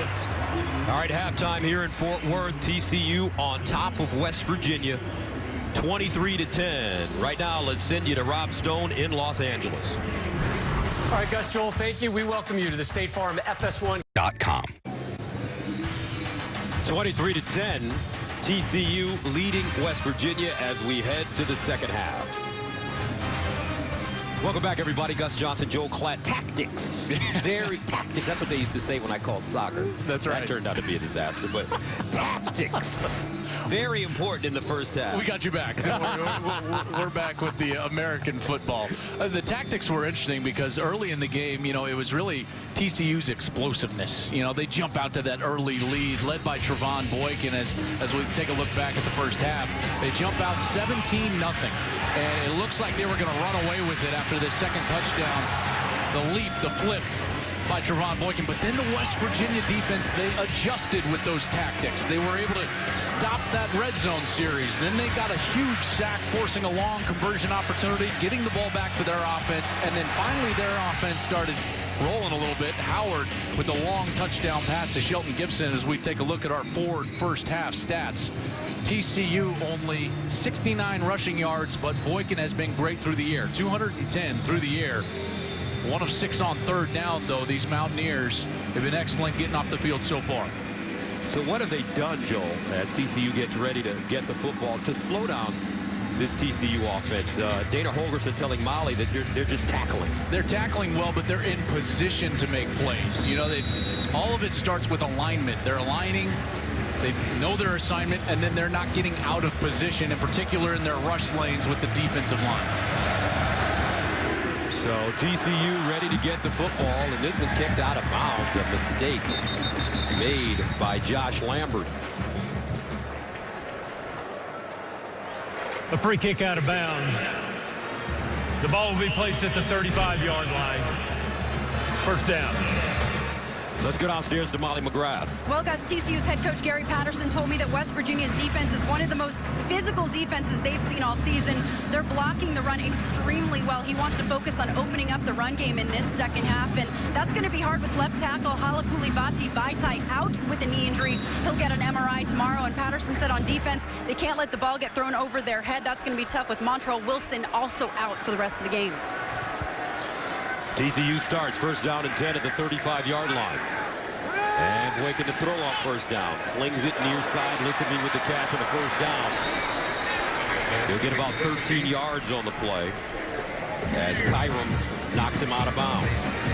That thin cornerback position, Nana Kyrum, the junior from Ohio, having to be in there. Remember, Terrell Chestnut left the game in the first half. We'll see how quickly TCU attacks Kyrum with their great wide receivers. They call it a 12-yard game. First down and 10.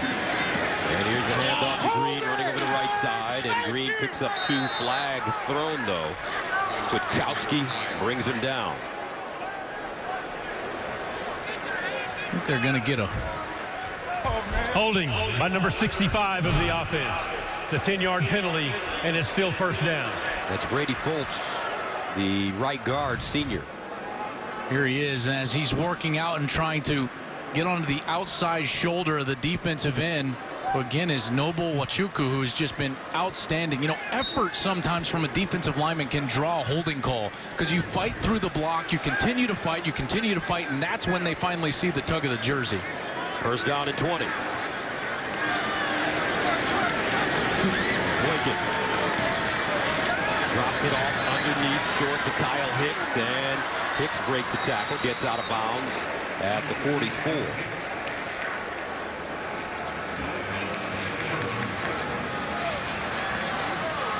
the 3 marks of a great defense: lining up correctly, pursuing the football with great effort, and then showing up with a bad attitude.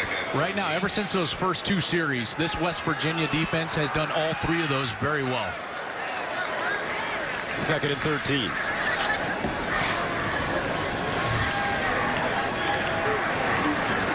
Boykin under pressure, steps up in the pocket with running room, picks up the first down, bounces it outside. Boykin still running and finally dips out of bounds. But what a terrific run of 30 yards for Trevon Boykin. Boy, his vision is like running back quality vision.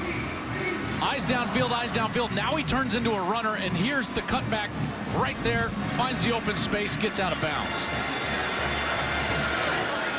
First down and 10 at the 27. Boykin again all day to throw the ball. Lost one in the air. And incomplete. Covered nicely by Darryl Worley. Intended for Josh Dotson. Darryl Worley, number 7, the junior from Philadelphia. He's 14th nationally, 1st in the Big 12, with 1.5 passes defended per game. There's another one right there. Excellent ball skills from Mr. Worley. 2nd down and 10 at the 27. And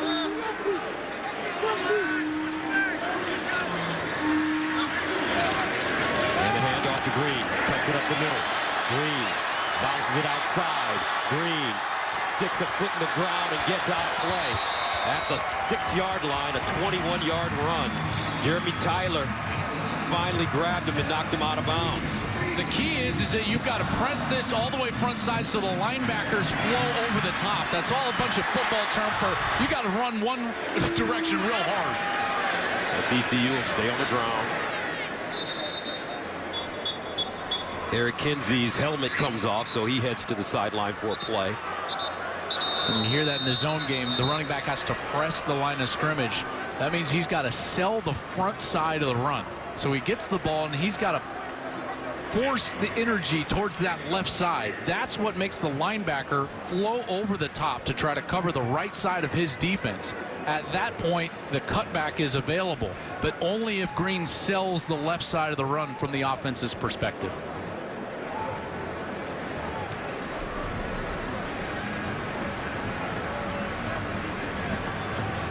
Right now, Askew Henry down. Looks like he may be cramping up a bit.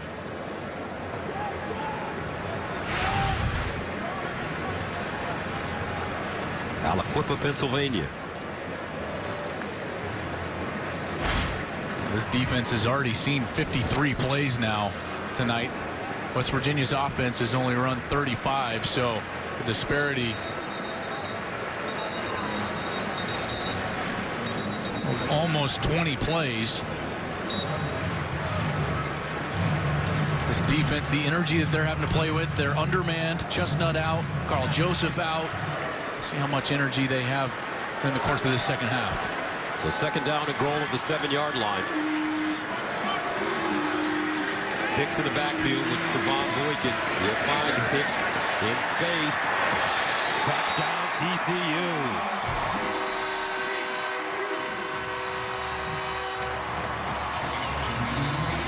So the Horned Frogs start the second half, marching it right down the field and scoring to take a 29-10 lead.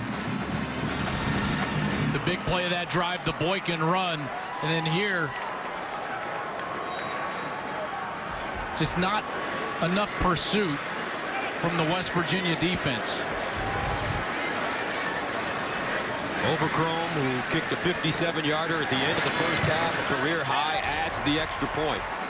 12:43 to play, 3rd quarter. Horned Frogs score, and they are pumped up about it.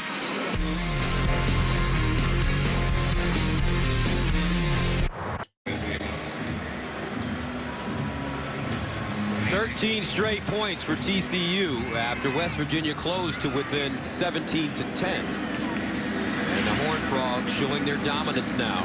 Kyle Hicks with the touchdown reception. 7 plays, 65 yards. Didn't take him long. And the big play on that drive, the 29-yard run by Trevon Boykin.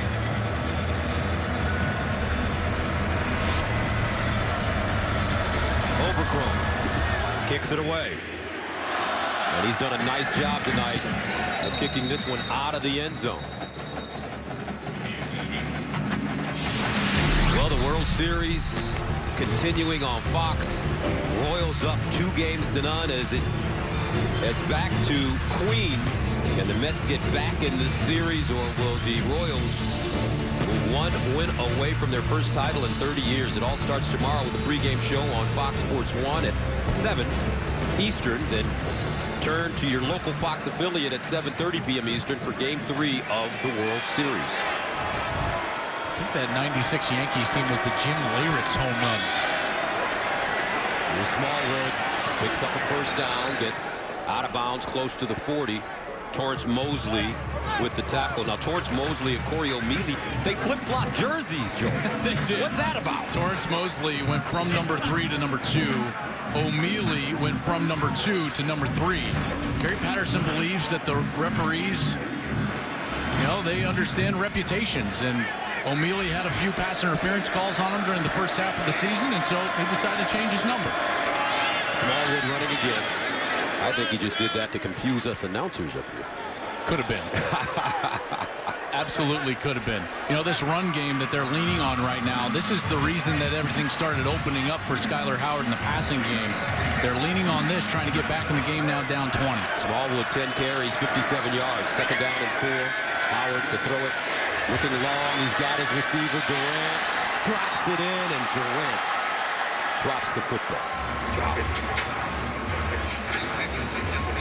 Just an excellent play design. The play fake draws the safety up near the line of scrimmage. Durant, a speedster, gets behind the defense, and he's unable to bring it in. Just plays that you have to make to beat a top 5 team on the road. 3 drop passes for West Virginia tonight. All 3 potentially big plays. Third down and 4.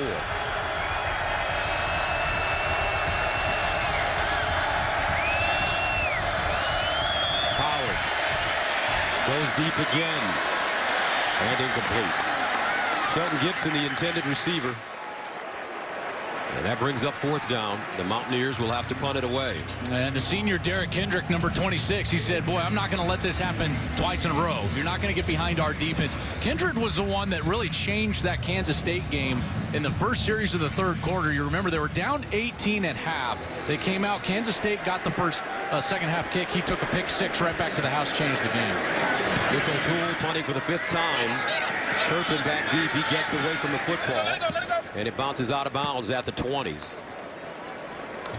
30-10 TCU. And here comes that man, Trevon Boykin, and the TCU offense after this.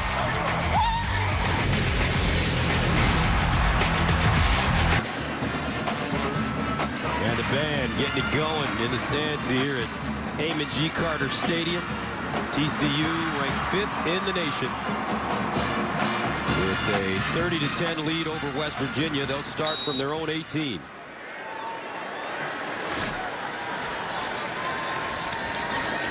Boykin swings it out to Turpin.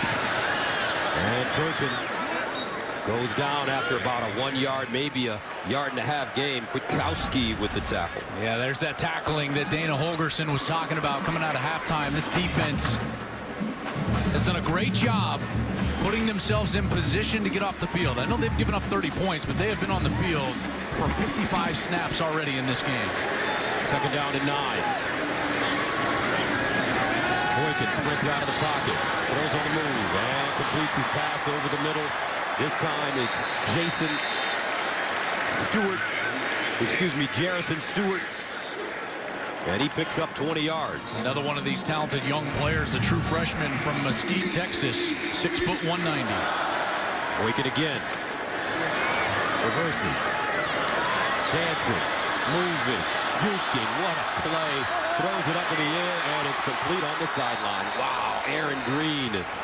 He looks like Fran Tarkington. Remember Fran Tarkington? I was just going to say that's exactly. There's a little Kenny Stabler in there as well. I mean, this guy has got great awareness in the pocket with his eyes down the field. You know, quarterbacks have to do all of this with their eyes somewhere else. Talking with Doug Meacham, one of the things that Trevon Boykin does so well is that he actually makes post-snap reads. You know, that's very rare for a quarterback these days. Meacham telling me most guys get a pre-snap read and then they play from there. But this guy sees movement after the snap, and that was a great example. The ruling on the field was a catch. The previous play is under further review. Is that left foot for Aaron Green. Obviously, everyone on the West Virginia bench.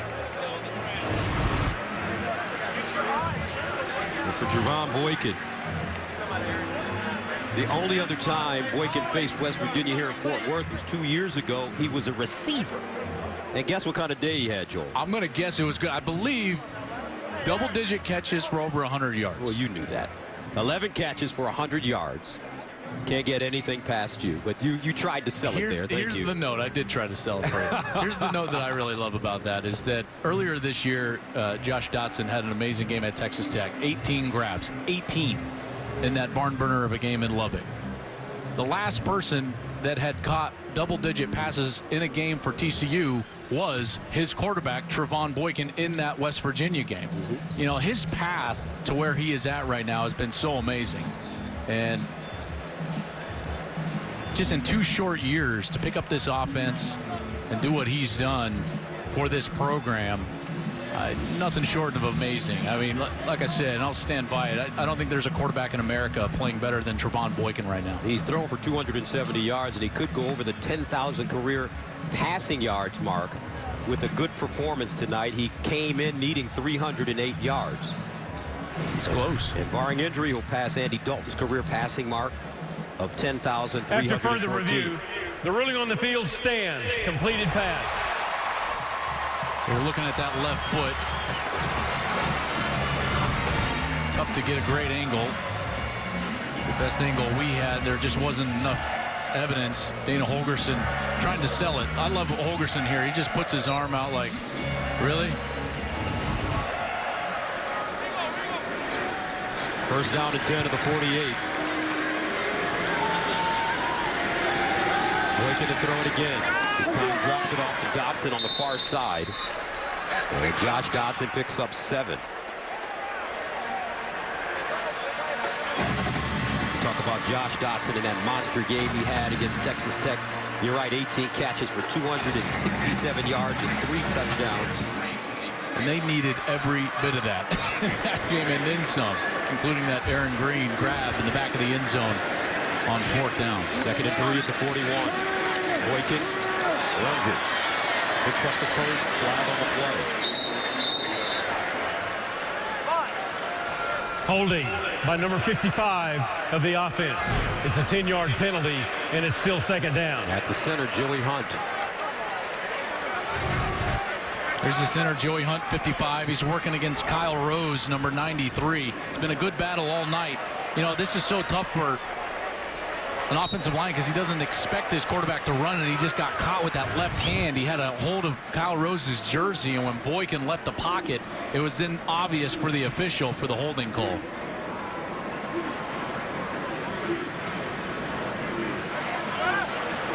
Boy, normally at this point in the game, you've given up 30 points. You wouldn't have thought that the defense was playing well. This defense is playing really well tonight. 2nd down and 13, and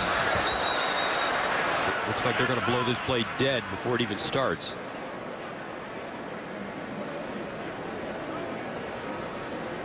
Prior to the snap, TCU called a timeout.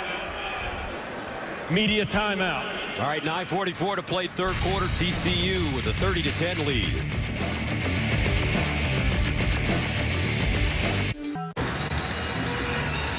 And welcome back to Fort Worth, Texas. 3rd quarter. 9:44 to go. The 5th-ranked team in the nation, TCU, showing why they're ranked so highly because of this young man and his teammates. Trevon Boykin faced with a 2nd down and 13. Boykin pumping. Boykin throwing off his back foot. Listenby got it and brings it down inside the 10. Colby Listenby.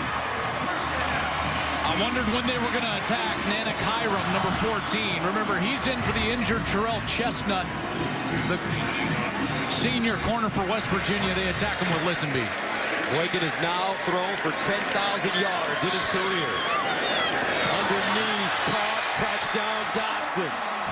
A sidearm rocket by Trevon Boykin. And Dotson with yet another touchdown. 2 on the night. His 14th of the season. Look at his arm angle. This is like turning a double play at second base. Falling backwards, getting hit in the face, drops sidearm, and still is able to complete it to his best wide receiver. That is unbelievable. 36-10. Overchrome, extra point. Good. TCU. This man, a Heisman Trophy candidate. And he's showing you why as he goes to his main man, and that's giving Dana Holgorsen the booze. Without the right. You're looking at 2 TCU all-time greats, Trevon Boykin, Josh Dotson. Now what a play on that last touchdown. Dropping down sidearm. This guy has it all. And you used an interesting analogy when you described that play. Well, he's got 2 defenders right in his face, and he knows he's going to get hit in the face. Has anyone ever stood there, known they were going to get punched directly in the face, and then said, okay, I'm going to look somewhere else and still complete a pass? I mean, that takes courage, folks. That's what quarterbacks do. Great quarterbacks play with extreme courage in the pocket, and Boykin displayed that on the last touchdown pass. Doug Meacham is offensive coordinator. All smiles on the sideline. First down and 10 for West Virginia. Down 37-10. Howard throws it, and this is Wellman. Big collision on the sideline. Elijah Wellman, sophomore from Huntington, West Virginia. And Derrick Kindred in on a play again. His hit on the sideline.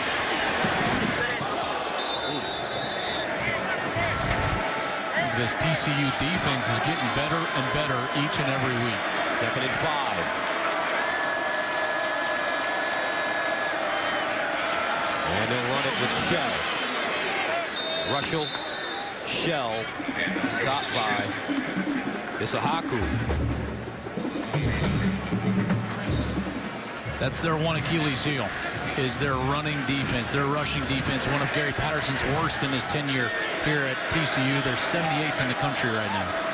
Giving up 173 yards per game on the ground. That's something Gary Patterson knows he's going to have to get remedied.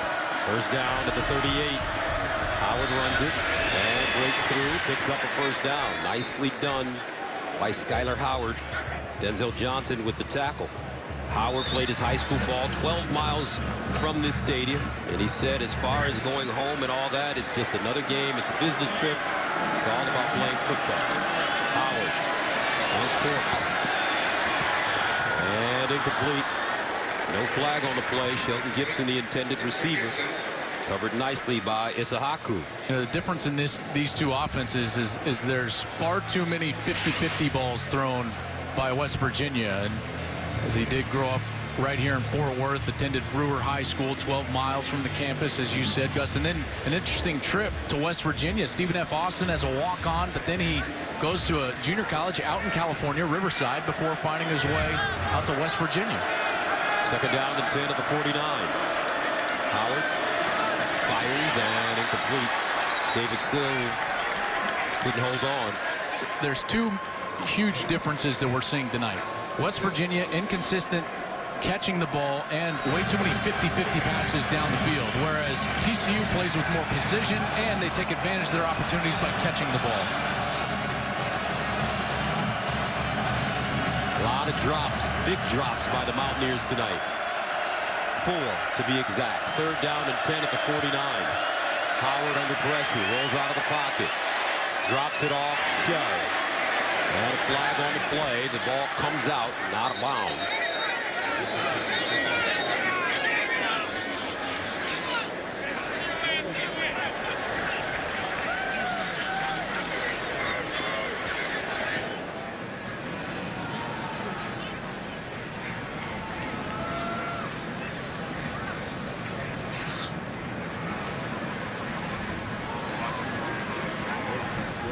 Holding by number 15 of the offense. It's a 10-yard penalty from the spot of the foul. And replay 2nd down. 3rd down. Correction, third down. That's freshman wide receiver David Sills. Here's Sills. He's the outside wide receiver, number 15. As he's going, they're going to have a lot of contact here, and then they both get dragged down. How in the world is that holding on Sills? The defensive back tackled him, and they call an offensive holding? That is ridiculous. Third down and 13. Howard drops it off. Shell with blockers in front. Picks up the first down as he's finally thrown out of play by Ty Summers. A 17-yard gain on 3rd and 13. That's a great design. Really solid play call from Dana Holgorsen to sense that rush starting to get too aggressive. He drops a screen pass over the top and ultimately gets a conversion. I'm glad they did, because that last holding call was absolutely atrocious. First down at the TCU 37. Smallwood. And Denzel Johnson with the tackle. The transition into the Big 12 has been a difficult one for this West Virginia team. Where do they lack in players? Well, right now they're essentially breaking in a new quarterback. You know, they had Clint Trickett for some of those wins last year, including beating Baylor and playing such a great game against TCU. Over the middle, incomplete. Shelton Gibson, the intended receiver. What we saw with TCU when they made the transition into the conference, we saw with Utah when they transferred into the Pac-12. It takes some time. It does. Now, the reason it has exploded for TCU, though, was the offense, the air raid. They had the players to run the air raid. They had Trevon Boykin. For West Virginia, they're finding their way through this. Now, this is a very proud program, West Virginia. And when Trevon Boykin took over the reins, there was not a lot of confidence in his ability. Third down and 4 at the 31. And a timeout call by the Mountaineers.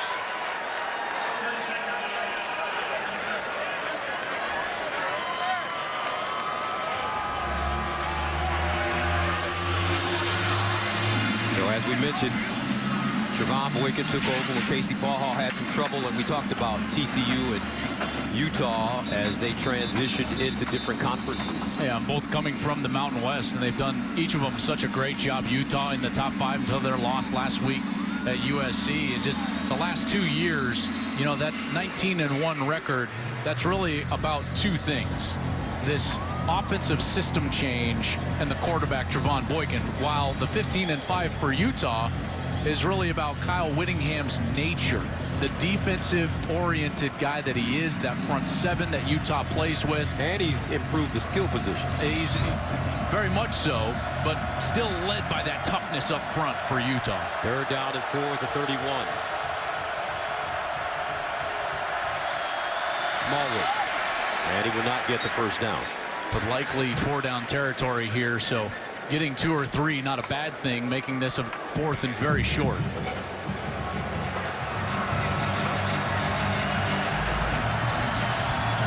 Fourth down and 2. West Virginia going for it. Howard, incomplete. William Crest Jr., the intended receiver, and a flag on the play.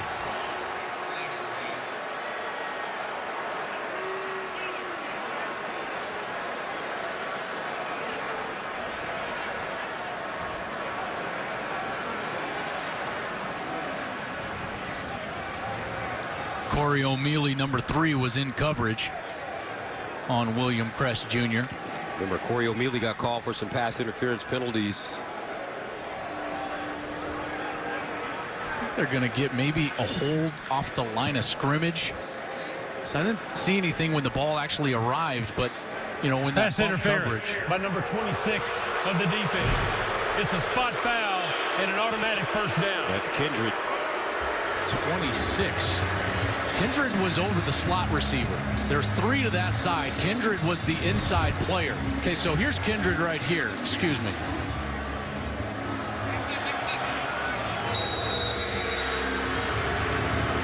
Well, Gus, I'm officially confused, man. I think it was Corey O'Mealy. It had to be a call on O'Mealy, but it was more at the line of scrimmage rather than when the ball arrived. First down and 10, West Virginia. And Smallwood pounding it forward once again. Ty Summers standing him up and bringing him down. Talk about tackling. TCU's done a nice job of getting guys down. Yeah, this defense is improving. You talk about the last 3 quarters against Iowa State, shutting them out. They've done a nice job here in this ball game, holding West Virginia to 10 points. Steadily, the growth coming from a young defense. Second down and 9. Smallwood again. And Wendell Smallwood will gain about 4 on the play. Here's that question, though, on third down, who is going to make a play for West Virginia? So far, too many drops. Someone's got to step up and grab this ball. Howard dancing in the pocket, throws. Gibson can't hold on. Tried to keep both feet in bounds. That ball just squirted out of his hands. And that brings up 4th down and 5, and it looks like the Mountaineers will go for it again.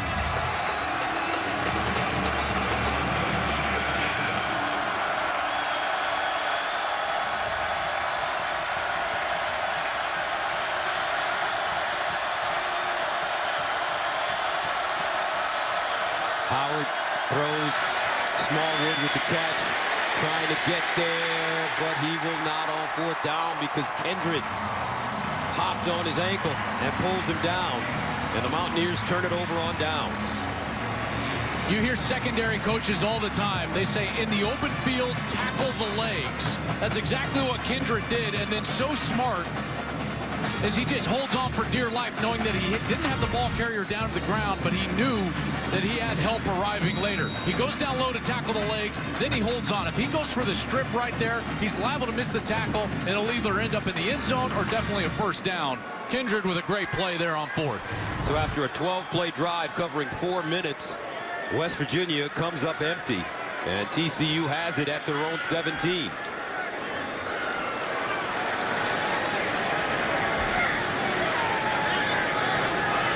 Aaron Green. And across the 20, get up to the 22 before being wrestled down, about a 5-yard gain. And when you look at this TCU team and what they've done on offense with Doug Beacham and Sonny Cumbie, as programs start to look for coaches around the country, these 2 men have to be mentioned. Yeah, there's no doubt they will be. They'll be hot commodities. TCU will have to fight to keep them here as coordinators. Boykin. And Boykin stays on his feet. Boykin on the run and knocked away and out of bounds. Listenby, the intended receiver. Still can't believe he got out of that without going to the ground. You called him Houdini earlier. Well, he's showing signs of that on almost every series here. Tries to get away from the defensive lineman and just never went down. Maybe his forearm was down, but if it was just his wrist, remember, his wrist wouldn't put him down. So 3rd down and 5. TCU 1 of 6 on 3rd down conversions tonight. Hicks lines up in the backfield. Boykin under pressure. Rolls out.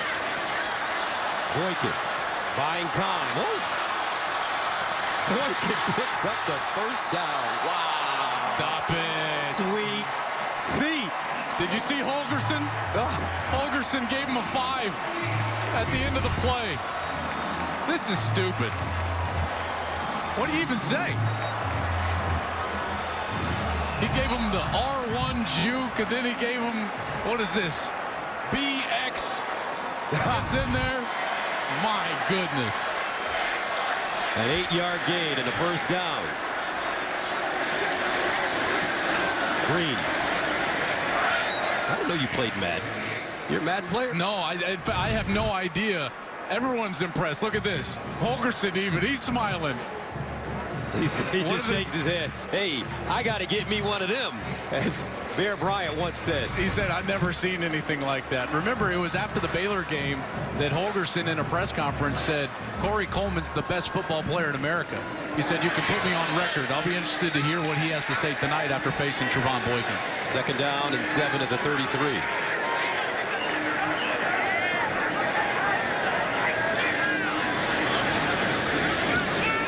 Boykin looking, backs up. Boykin still running, turns it up. 1st down, Trevon Boykin. And what he's doing tonight, folks, is just, you're watching greatness. You're watching this kid in his college football prime. Man.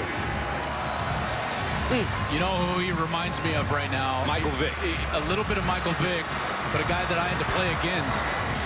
Gus, that's Vince Young, just dancing in the pocket and then accelerating with explosiveness for a 1st down. VY didn't throw it this well. No, he didn't. No, he didn't. Maybe at the very end in the stretch of the national championship. Boykin to the far side. Dotson, 1st down.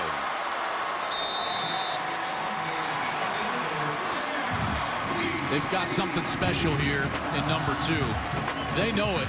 Talking with Sonny Cumbie, Doug Meacham, Gary Patterson. Although Gary Patterson, he's so immersed on the defensive side, you know, he doesn't really even know what's going on at the offensive end of the practice. In fact, he calls it a country club. And it's like, hey, if you got number 2 as the quarterback, let's all kick our feet up. 1st down and 10 at the 41. Dotson with another big game. 10 catches, 157 yards, and 2 touchdowns. And this one dropped by Sean Nixon.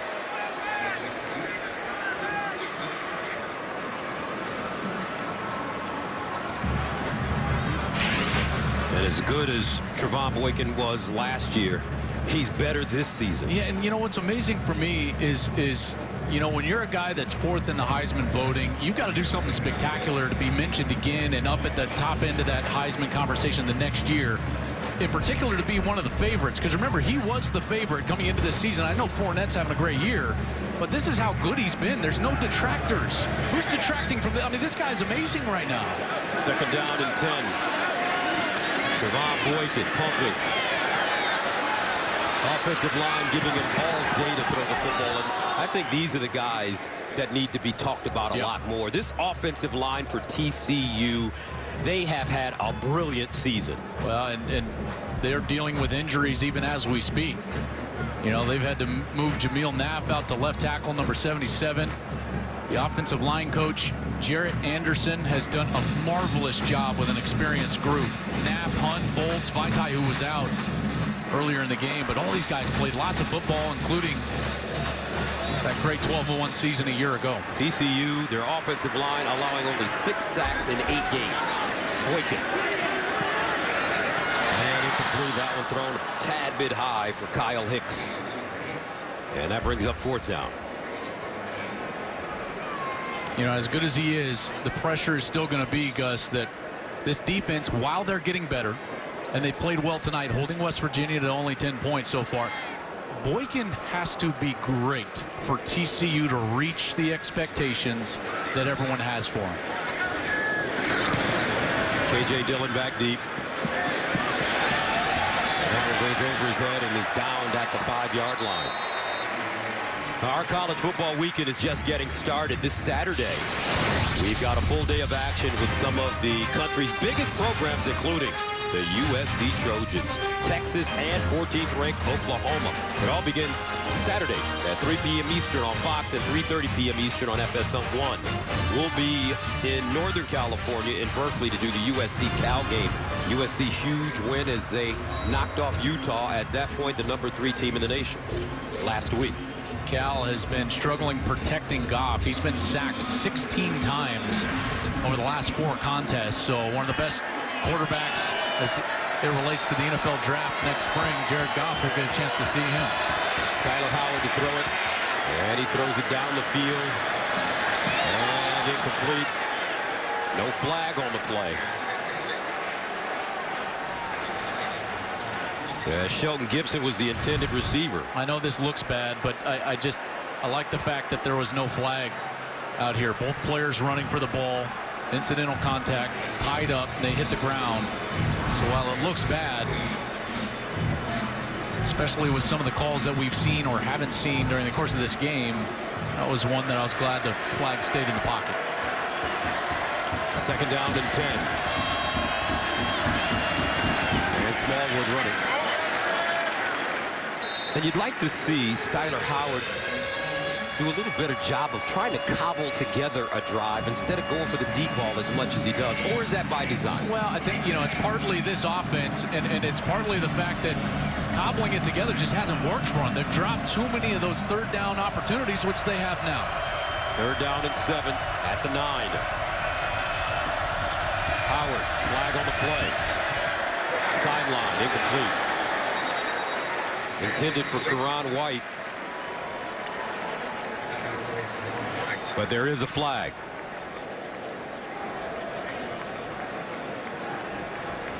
An illegal formation. There were more than 4 backs in the backfield. The penalties decline. It's 4th down.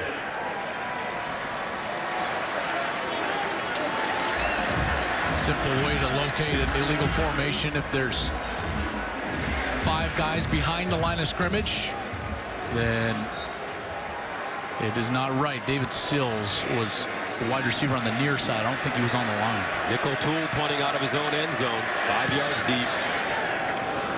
Devontae Turpin, the deep man, and he has it at the 44. 1:17 to go in the third quarter. Trevon Boykin.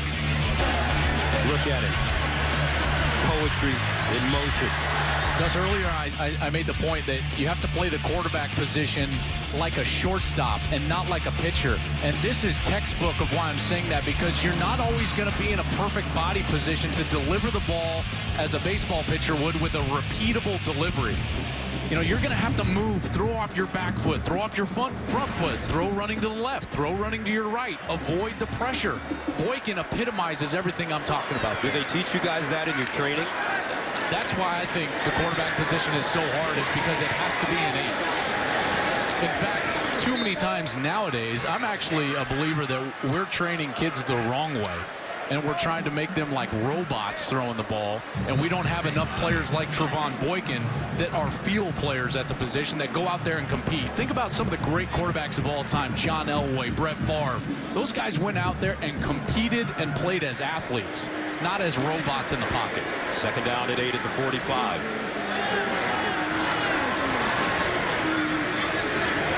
Boykin over the middle and incomplete. That one intended for his tight end, Buck Jones. And I do want, you can be a robot and succeed. It's not that one is totally useless. Tom Brady, while not completely a robot, throws a repeatable delivery. He's 6'6", 6'5". He can do that. Troy Aikman could do that. Peyton Manning can do that. But look at guys like Russell Wilson. Even Rodgers moves around a little bit. I mean, there's more than one way to play the position great. So why are we teaching kids to play it only one way? I think is my point. I wish that we would let kids just go out there and be athletes more. Third down and 8. Boykin. And it's caught by Dotson again. Josh Dotson, another big gain. This time 25 yards as K.J. Dillon tackles it. And a first down for the Horned Frogs. Boykin for Heisman. He's got a shot, folks. Trevon Boykin, the electric one. And just, you think about it. When we first met this kid, he was a wide receiver. He moved to running back. He moved in at quarterback, then back to wide receiver. And now he's a Heisman Trophy candidate at QB. TCU, 237 yards in the third quarter. And they're not finished. On top of West Virginia, 37-10.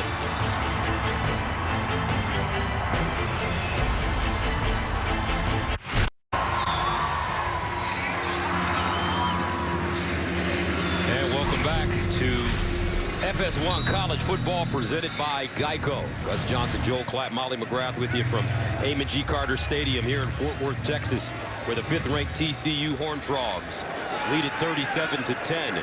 Javon Boykin handing the football off to Aaron Green as we start the fourth quarter.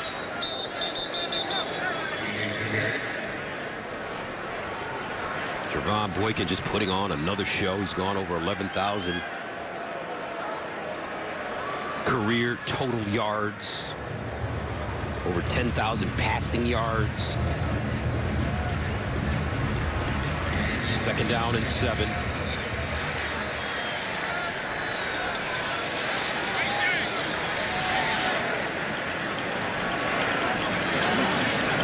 the handoff on the reverse. They're going to throw it. Wow, Gary Patterson going for the jugular. Dotson, the intended receiver. Jared Harper breaks it up. He did a nice job of getting back there after that reverse. Harper is the player playing for Carl Joseph. Gets a hand on him, then goes and plays the ball, bats it away. The junior from Frostburg, Maryland. A couple of weeks ago against Oklahoma State was his first start in college football. It's 3rd down and 7 to the 26.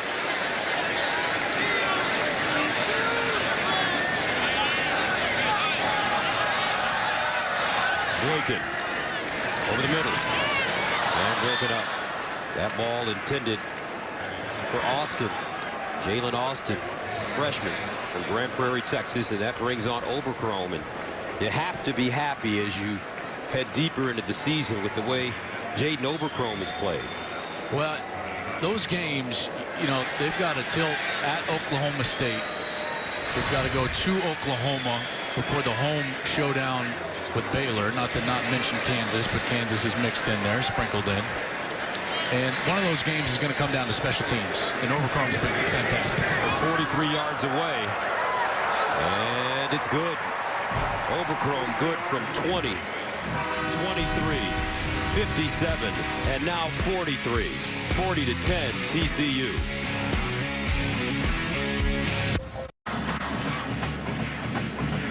(40-10) TCU on top of West Virginia here in Fort Worth, Texas, as the Horned Frogs prepare to send it away once again. Sheldon Gibson, Gary Jennings back deep. Oberchrome, he's been kicking this one out of the end zone for most of the game.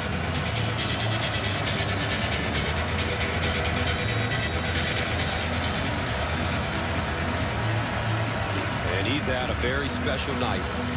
4 for 4 on field goals, 20, 23, 57, 43-yarders. 57 a career long. And this one will not be returned. So a lot is made of the TCU offense, but this defense has been playing extremely well over the last couple of weeks. Kansas State managed just 10 points and 119 yards after halftime 2 games back. And Iowa State was shut out for the final 3 quarters last week, and look at what they've done to West Virginia tonight. All 10 of those points came in the second quarter. So now you're talking about, you know, going back to the Iowa State game, you're talking about 5 of the last 6 quarters only giving up 10 points. So Gary Patterson's defense on the right trajectory heading into the month of November. Howard far side, Sills with the catch. And he's taken down quickly. Kindred again. Gary Patterson, the master of this defense. He doesn't, as you mentioned, even go down to the offensive side. He doesn't visit the country club.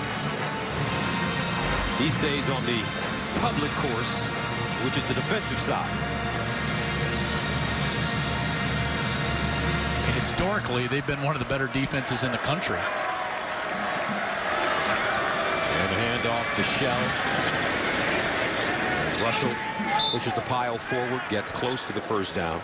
I mean, think of it this way, Gus. Only Alabama has led the country in total defense more times than TCU in the history of college football. Alabama has led it 6 times. TCU has led 5 times, all 5 in the Patterson era. 3rd down and 1. And Shell does not get the first down.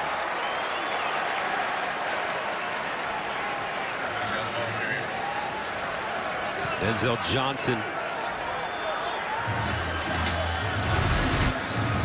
Going to bring the corner blitz. That was number 30, the safety down covering the slot, Denzel Johnson. who was able to get in there and stop that third down play behind the line of scrimmage. And there is a flag on the play.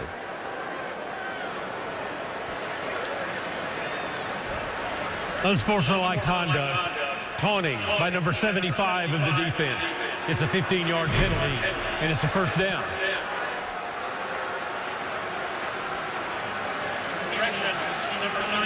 9-2. 92, that's Bryson Henderson. I was going to say, I don't have a 75 on my depth chart, Joel. I don't either, so I was searching as well. 6'6", 275, the sophomore from Mansfield, Texas, Bryson Henderson. He did start a game this year. That was that Texas Tech game when they were so banged up. Ranked as the number 10 defensive end in the state of Texas a couple of years ago coming out of high school. First down for West Virginia. And the Mountaineers stay on the ground. Smallwood.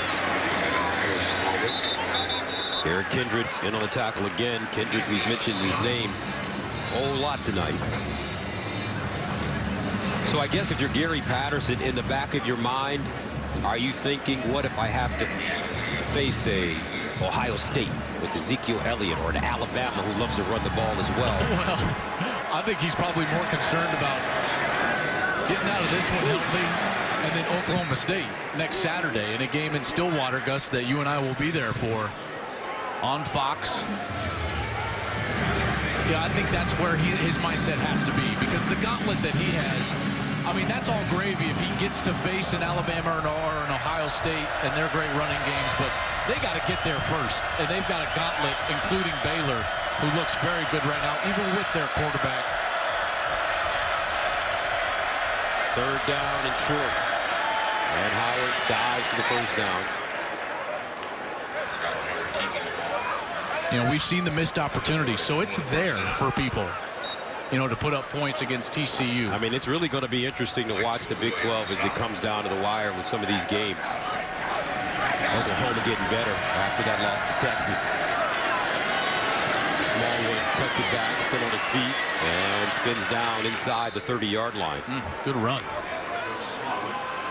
It's that explosiveness they were talking about. And you're right, Oklahoma now getting their run game going with Samaje Perine, Joe Mixon, along with Baker Mayfield and the plays that he's been able to make. They look like a very tough out. And Howard wanting to run it. And finally wrapped up by Isiaku.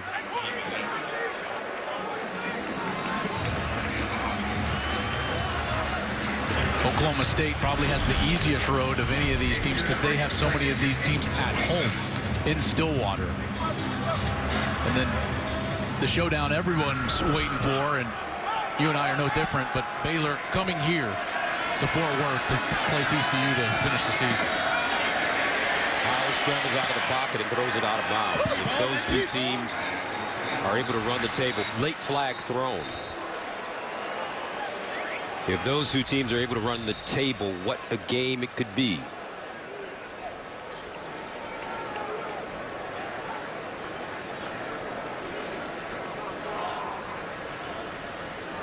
No love lost between those two teams, between Waco and Fort Worth. After the play, unnecessary roughness by number 65 of the offense. It's a 15-yard penalty, and it's third down. Tyler Orlowski.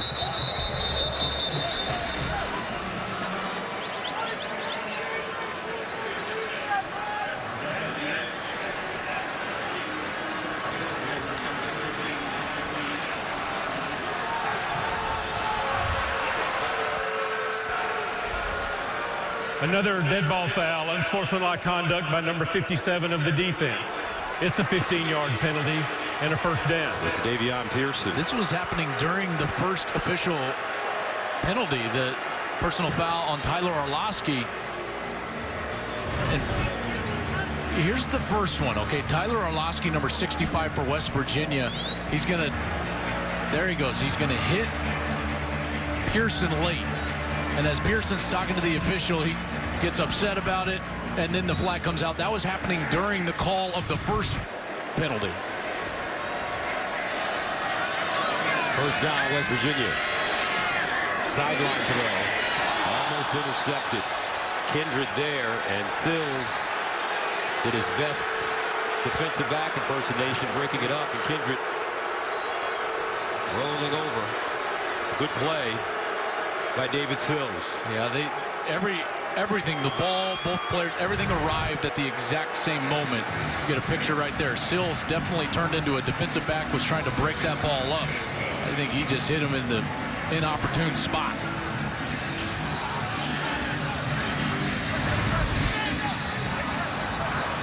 Let's hope Kindred is okay. A senior, a real leader, in particular for this young defense. They're going to need him during this stretch run.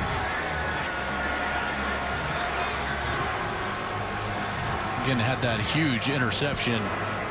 The first series of the second half against Kansas State changed the course of that game when they were down 18, and just trying to shake it off there. Kindred walking over to the sideline. Let's hope that he is okay. They certainly need him.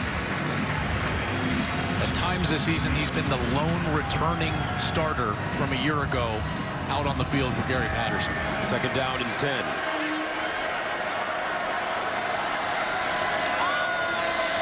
And they'll hand it off to Smallwood. Turning his legs. And Smallwood finally stopped by Denzel Johnson after a 9-yard gain.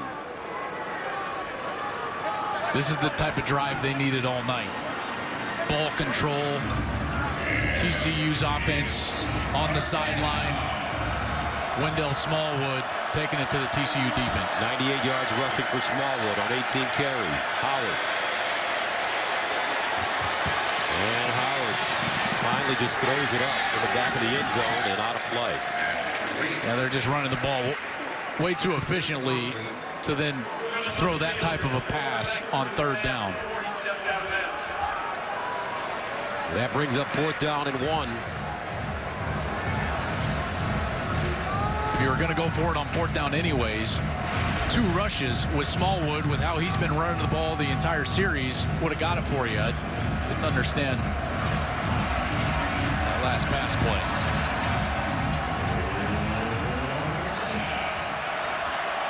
So 4th down and 1 at the 18. Quarterback sneak and a first down. You know, Skyler Howard came into this game struggling a little bit with ball control. 5 interceptions and 3 fumbles the last 3 games. Although he did have that 4 touchdown, 1 interception game in Baylor recently. That was after starting so well. You know, he was 69% completion percentage, hadn't thrown an interception in the first 3 games, and the wheels kind of came off there for a couple of weeks. First down and 10 of the 16. Howard steps back, wants to throw it, and picked off. What a play. Wow. Traven Howard. It's almost like he batted it with one hand, gave himself time to catch it with the other. First turnover of the game. What a play.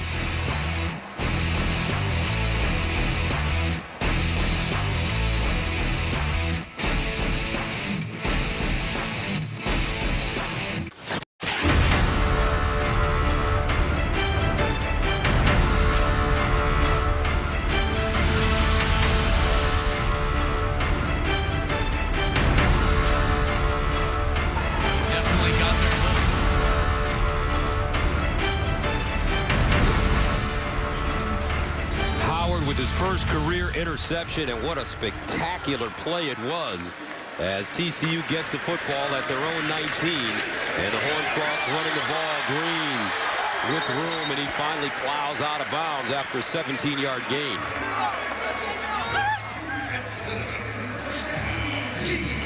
Green, just a great story, a transfer. Played his true freshman year at Nebraska. In 12 games, had 105 yards. Then he transferred, sat out in 2012 here at TCU. You know, coming out of high school, he was listed among the 10 best running backs in the country. 15 carries, 67 yards tonight. First down and 10 at the 36. Boykin near side, caught Stewart. And he stays in bounds, stopped by Kyle Rose. What's amazing about Trevon Boykin? What? He was the 3rd highest quarterback recruit here at TCU. much less in the state or anything. I mean, Dominic Merca, a tight end on his offense, was the 3rd-ranked high school quarterback in the state of Texas in the class of 2011. On his own offense. Here's a guy that just battled it out. He's had transfers come in, beat them out. Remember, Matt Jokel was supposed to be the quarterback last year, who transferred from Texas A&M, and he beat him out. I mean, the guy's a competitor. 2nd down and 4 at the 42. And a flag. Aaron Green running. Looks like a face mask may be coming up.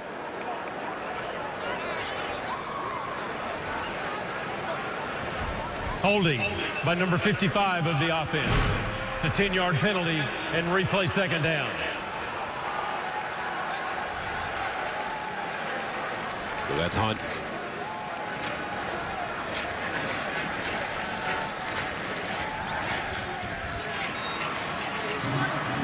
Second down, 14 at the 32. 40-10, TCU.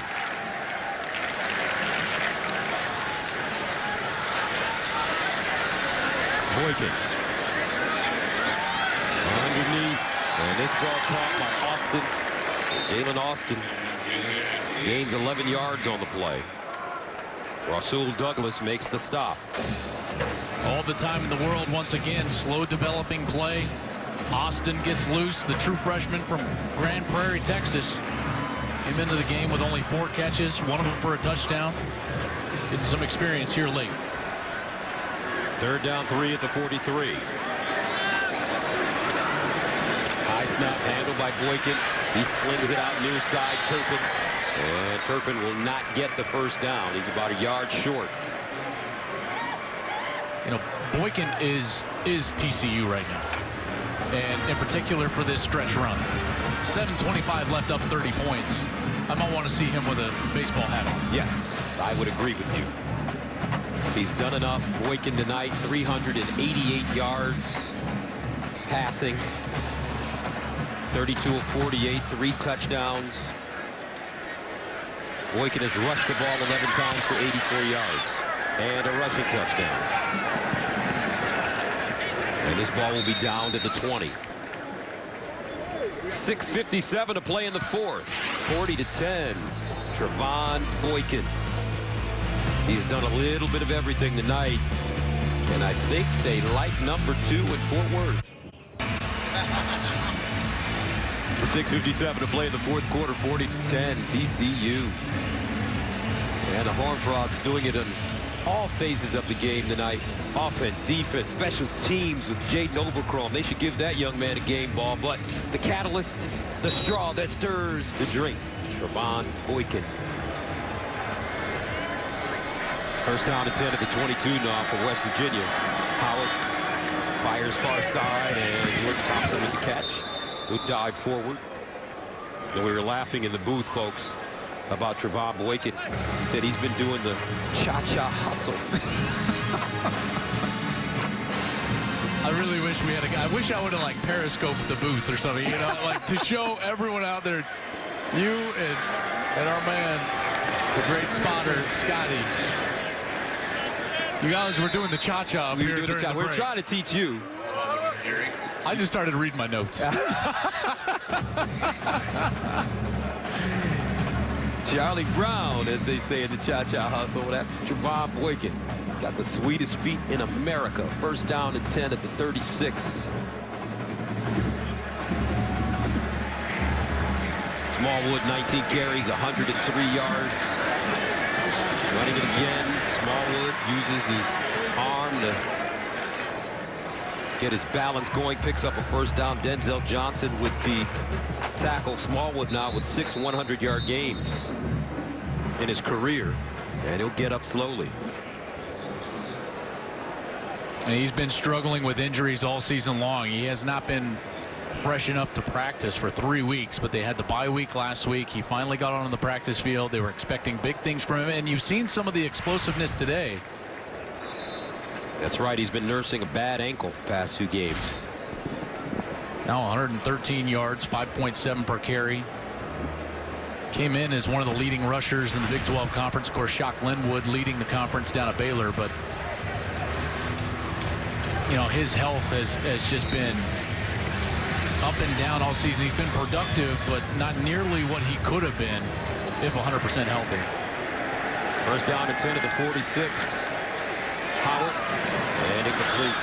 Speaking of Baylor, Art Briles and Gary Patterson, very competitive coaches, but you get the feeling they will not be exchanging Christmas cards in the near future. No, and that's what makes it so great, though. You know, I don't mind when guys don't necessarily get along. They're in it for the best of their own programs. Second down, and it's Shell running this time. And they want to win. You know, they want to beat the guy across from them. And that's fine. That's great. And these two programs, I mean, think about where they've come. I mean, Gary Patterson has won conference championships now in 3 different conferences, Gus. He's been coach of the year in all 3 conferences that he's coached in. Third down at 8. Howard. And incomplete. That one underthrown, intended for David Sills. All of those here at TCU. Conference USA, of course. Back in the day, they were in the Mountain West.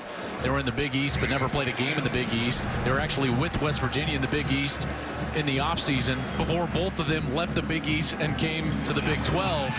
But he's won Coach of the Year in each of those leagues, save for the Big East, obviously, defunct Big East football-wise. Guy's a great coach. Art Briles is a great coach. Look what he's done at Baylor. West Virginia punting it away. Turpin lets that one go over his head and into the end zone for a touchback. 5:30 to play, 4th quarter. TCU with the ball coming up right after this.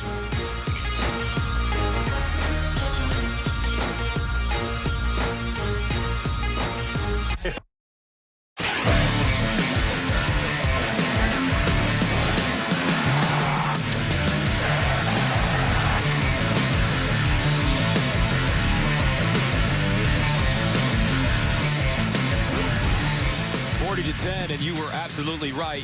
Trevon Boykin, he doesn't have a baseball cap on, but his evening has come to an end. I guess I'm old school like that. Graham Kohlhausen in at quarterback, senior from Houston, went to LA Harbor Junior College in 2003. Actually started his career at the University of Houston. Redshirted in 2011. He was one of those quarterbacks from the state of Texas that was rated higher than Trevon Boykin coming out of high school. Him and Dominic Merca, the number 84, the tight end, but Merca now backup duties.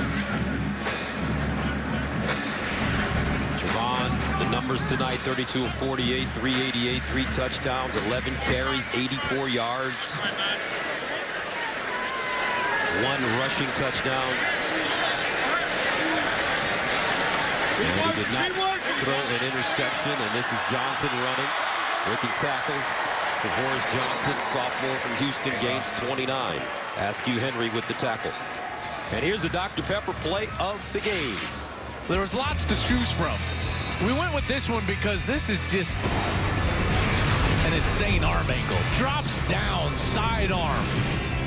Playing the position like a champ for the touchdown to Dotson. There might have been, better looking plays, but that one just epitomizes what Trevon Boykin is all about. And I used to cover the Washington Redskins years ago, and at that time, Sonny Jurgensen, the great Washington Redskins quarterback, was covering the team, and he could throw a ball, Joel, if you were coming right at him. Yeah. He could literally curve the ball around you. Curve it? Curve it. He would throw like a slurve? And he could throw it straight at you and curve it around you. Sonny Jurgensen, look that up. He would have made a lot of money as a middle reliever. Yes, he would have. And as for West Virginia with 4:25 and counting, where do they go from here? They're going to start 0-4 in conference play for the first time in the history of the program. They weren't given any favors by the conference. Their first 4 conference games were at Oklahoma, Oklahoma State, at Baylor, and at TCU. First down and 10 at midfield, and Johnson runs again. He picks up a first down. So they've got some winnable games that they should be in, that they should have a chance to win. They're going to drop to 3-4 and 0-4 in the conference, but with 5 games left, there's not a team on the rest of their schedule. Texas Tech, Texas, at Kansas, Iowa State, and at Kansas State. You know, they've got the ability to beat any or all of those teams and finish 8-4, go to a bowl game. And in this conference, with those 4 at the top of the conference, Oklahoma State, Oklahoma, TCU, and Baylor, that's not a terrible season. You know, I know it feels awful right now for West Virginia, but you got to remember the type of stretch that they're in, including back-to-back road games against top 5 opponents. Johnson running right, and he falls down. Just to show you how rare this is, back-to-back road games against top 5 opponents. The last time it happened in college football was Southern Miss in 1999, faced then at Nebraska and at Texas A&M, both in the top 5. That's what West Virginia has faced over the last couple of ball games. So I know there's been some unrest in Morgantown with the way that the Mountaineers are playing, but when you take into consideration that Clint Trickett's no longer your quarterback and you've got that schedule in the month of October, you know, this was always going to be a tough stretch for them. Lewis Johnson again. And the one I think that really hurts is the loss to Oklahoma State, 33-26 in overtime. Yeah, and they did not start off well. Remember, that was the first game that they played without Carl Joseph, their great defensive player. And they were down 17-2 before they could blink. You know, they gave Oklahoma State their first touchdown on a fumble. Oklahoma scored defensively, and so they clawed back into that game, ultimately lost. And then all of a sudden you're looking at the next 2 ball games on the road against Baylor and TCU. So that was a tough hill to climb for the Mountaineers. 3rd down, 3 at the 33. And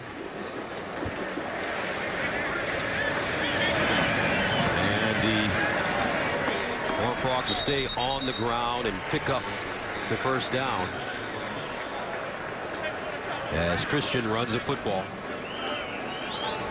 Gus, we'll see TCU in their next outing at Oklahoma State. Oklahoma State this Saturday travels to Texas Tech. If they're able to win that ball game, Oklahoma State will be 8-0. TCU will be 8-0, and that'll be quite the showdown in Stillwater. First down, TCU.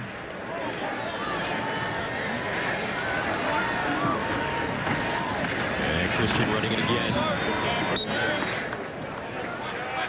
So let's take a look at the remaining schedule for the Horned Frogs.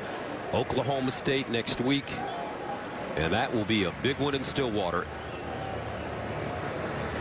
Oklahoma and Baylor to round things out, and it's important to note that November 27th date, Baylor has a game after on that last week of the season during the conference championship weeks. Remember, the Big 12 saves a couple of teams there to play on that last week so that they're not just all idle sitting at home before the college football playoff committee gets together and votes for the last time. So they're going to have to make their case before the last week of the season. Johnson. And he is taken down. Sharif with the tackle. I'll say this, Gus, and I don't mean to interrupt, but there's been a lot of, which conference is going to get left out of the playoff and this and that. If there's an undefeated from this conference, the Big 12, they play 9 conference games. TCU is playing 10 Power 5 opponents. When you take Alabama's only playing 9 Power 5 opponents, and they play an FCS school in November. That's just truth, right? Those are just facts of the schedule. TCU's schedule, tougher than that. Maybe not opponent by opponent because of some of those teams in the SEC West, but from a scheduling perspective, if someone goes undefeated out of this conference, they're going to be in the mix. And I would agree with you, but that's going to be awfully difficult because I have a feeling that sitting in the weeds, you have the 2 Oklahoma schools, and they plan on making things very difficult for TCU and Baylor. No question about it. But on this night, Gary Patterson and the Horned Frogs, 16 consecutive wins, a school record, the 2nd longest streak in the nation behind Ohio State. They pile up 616 yards in total offense and beat West Virginia handily, 40-10. Back to Fort Worth to wrap it up right after this. Welcome to Fox Sports Live.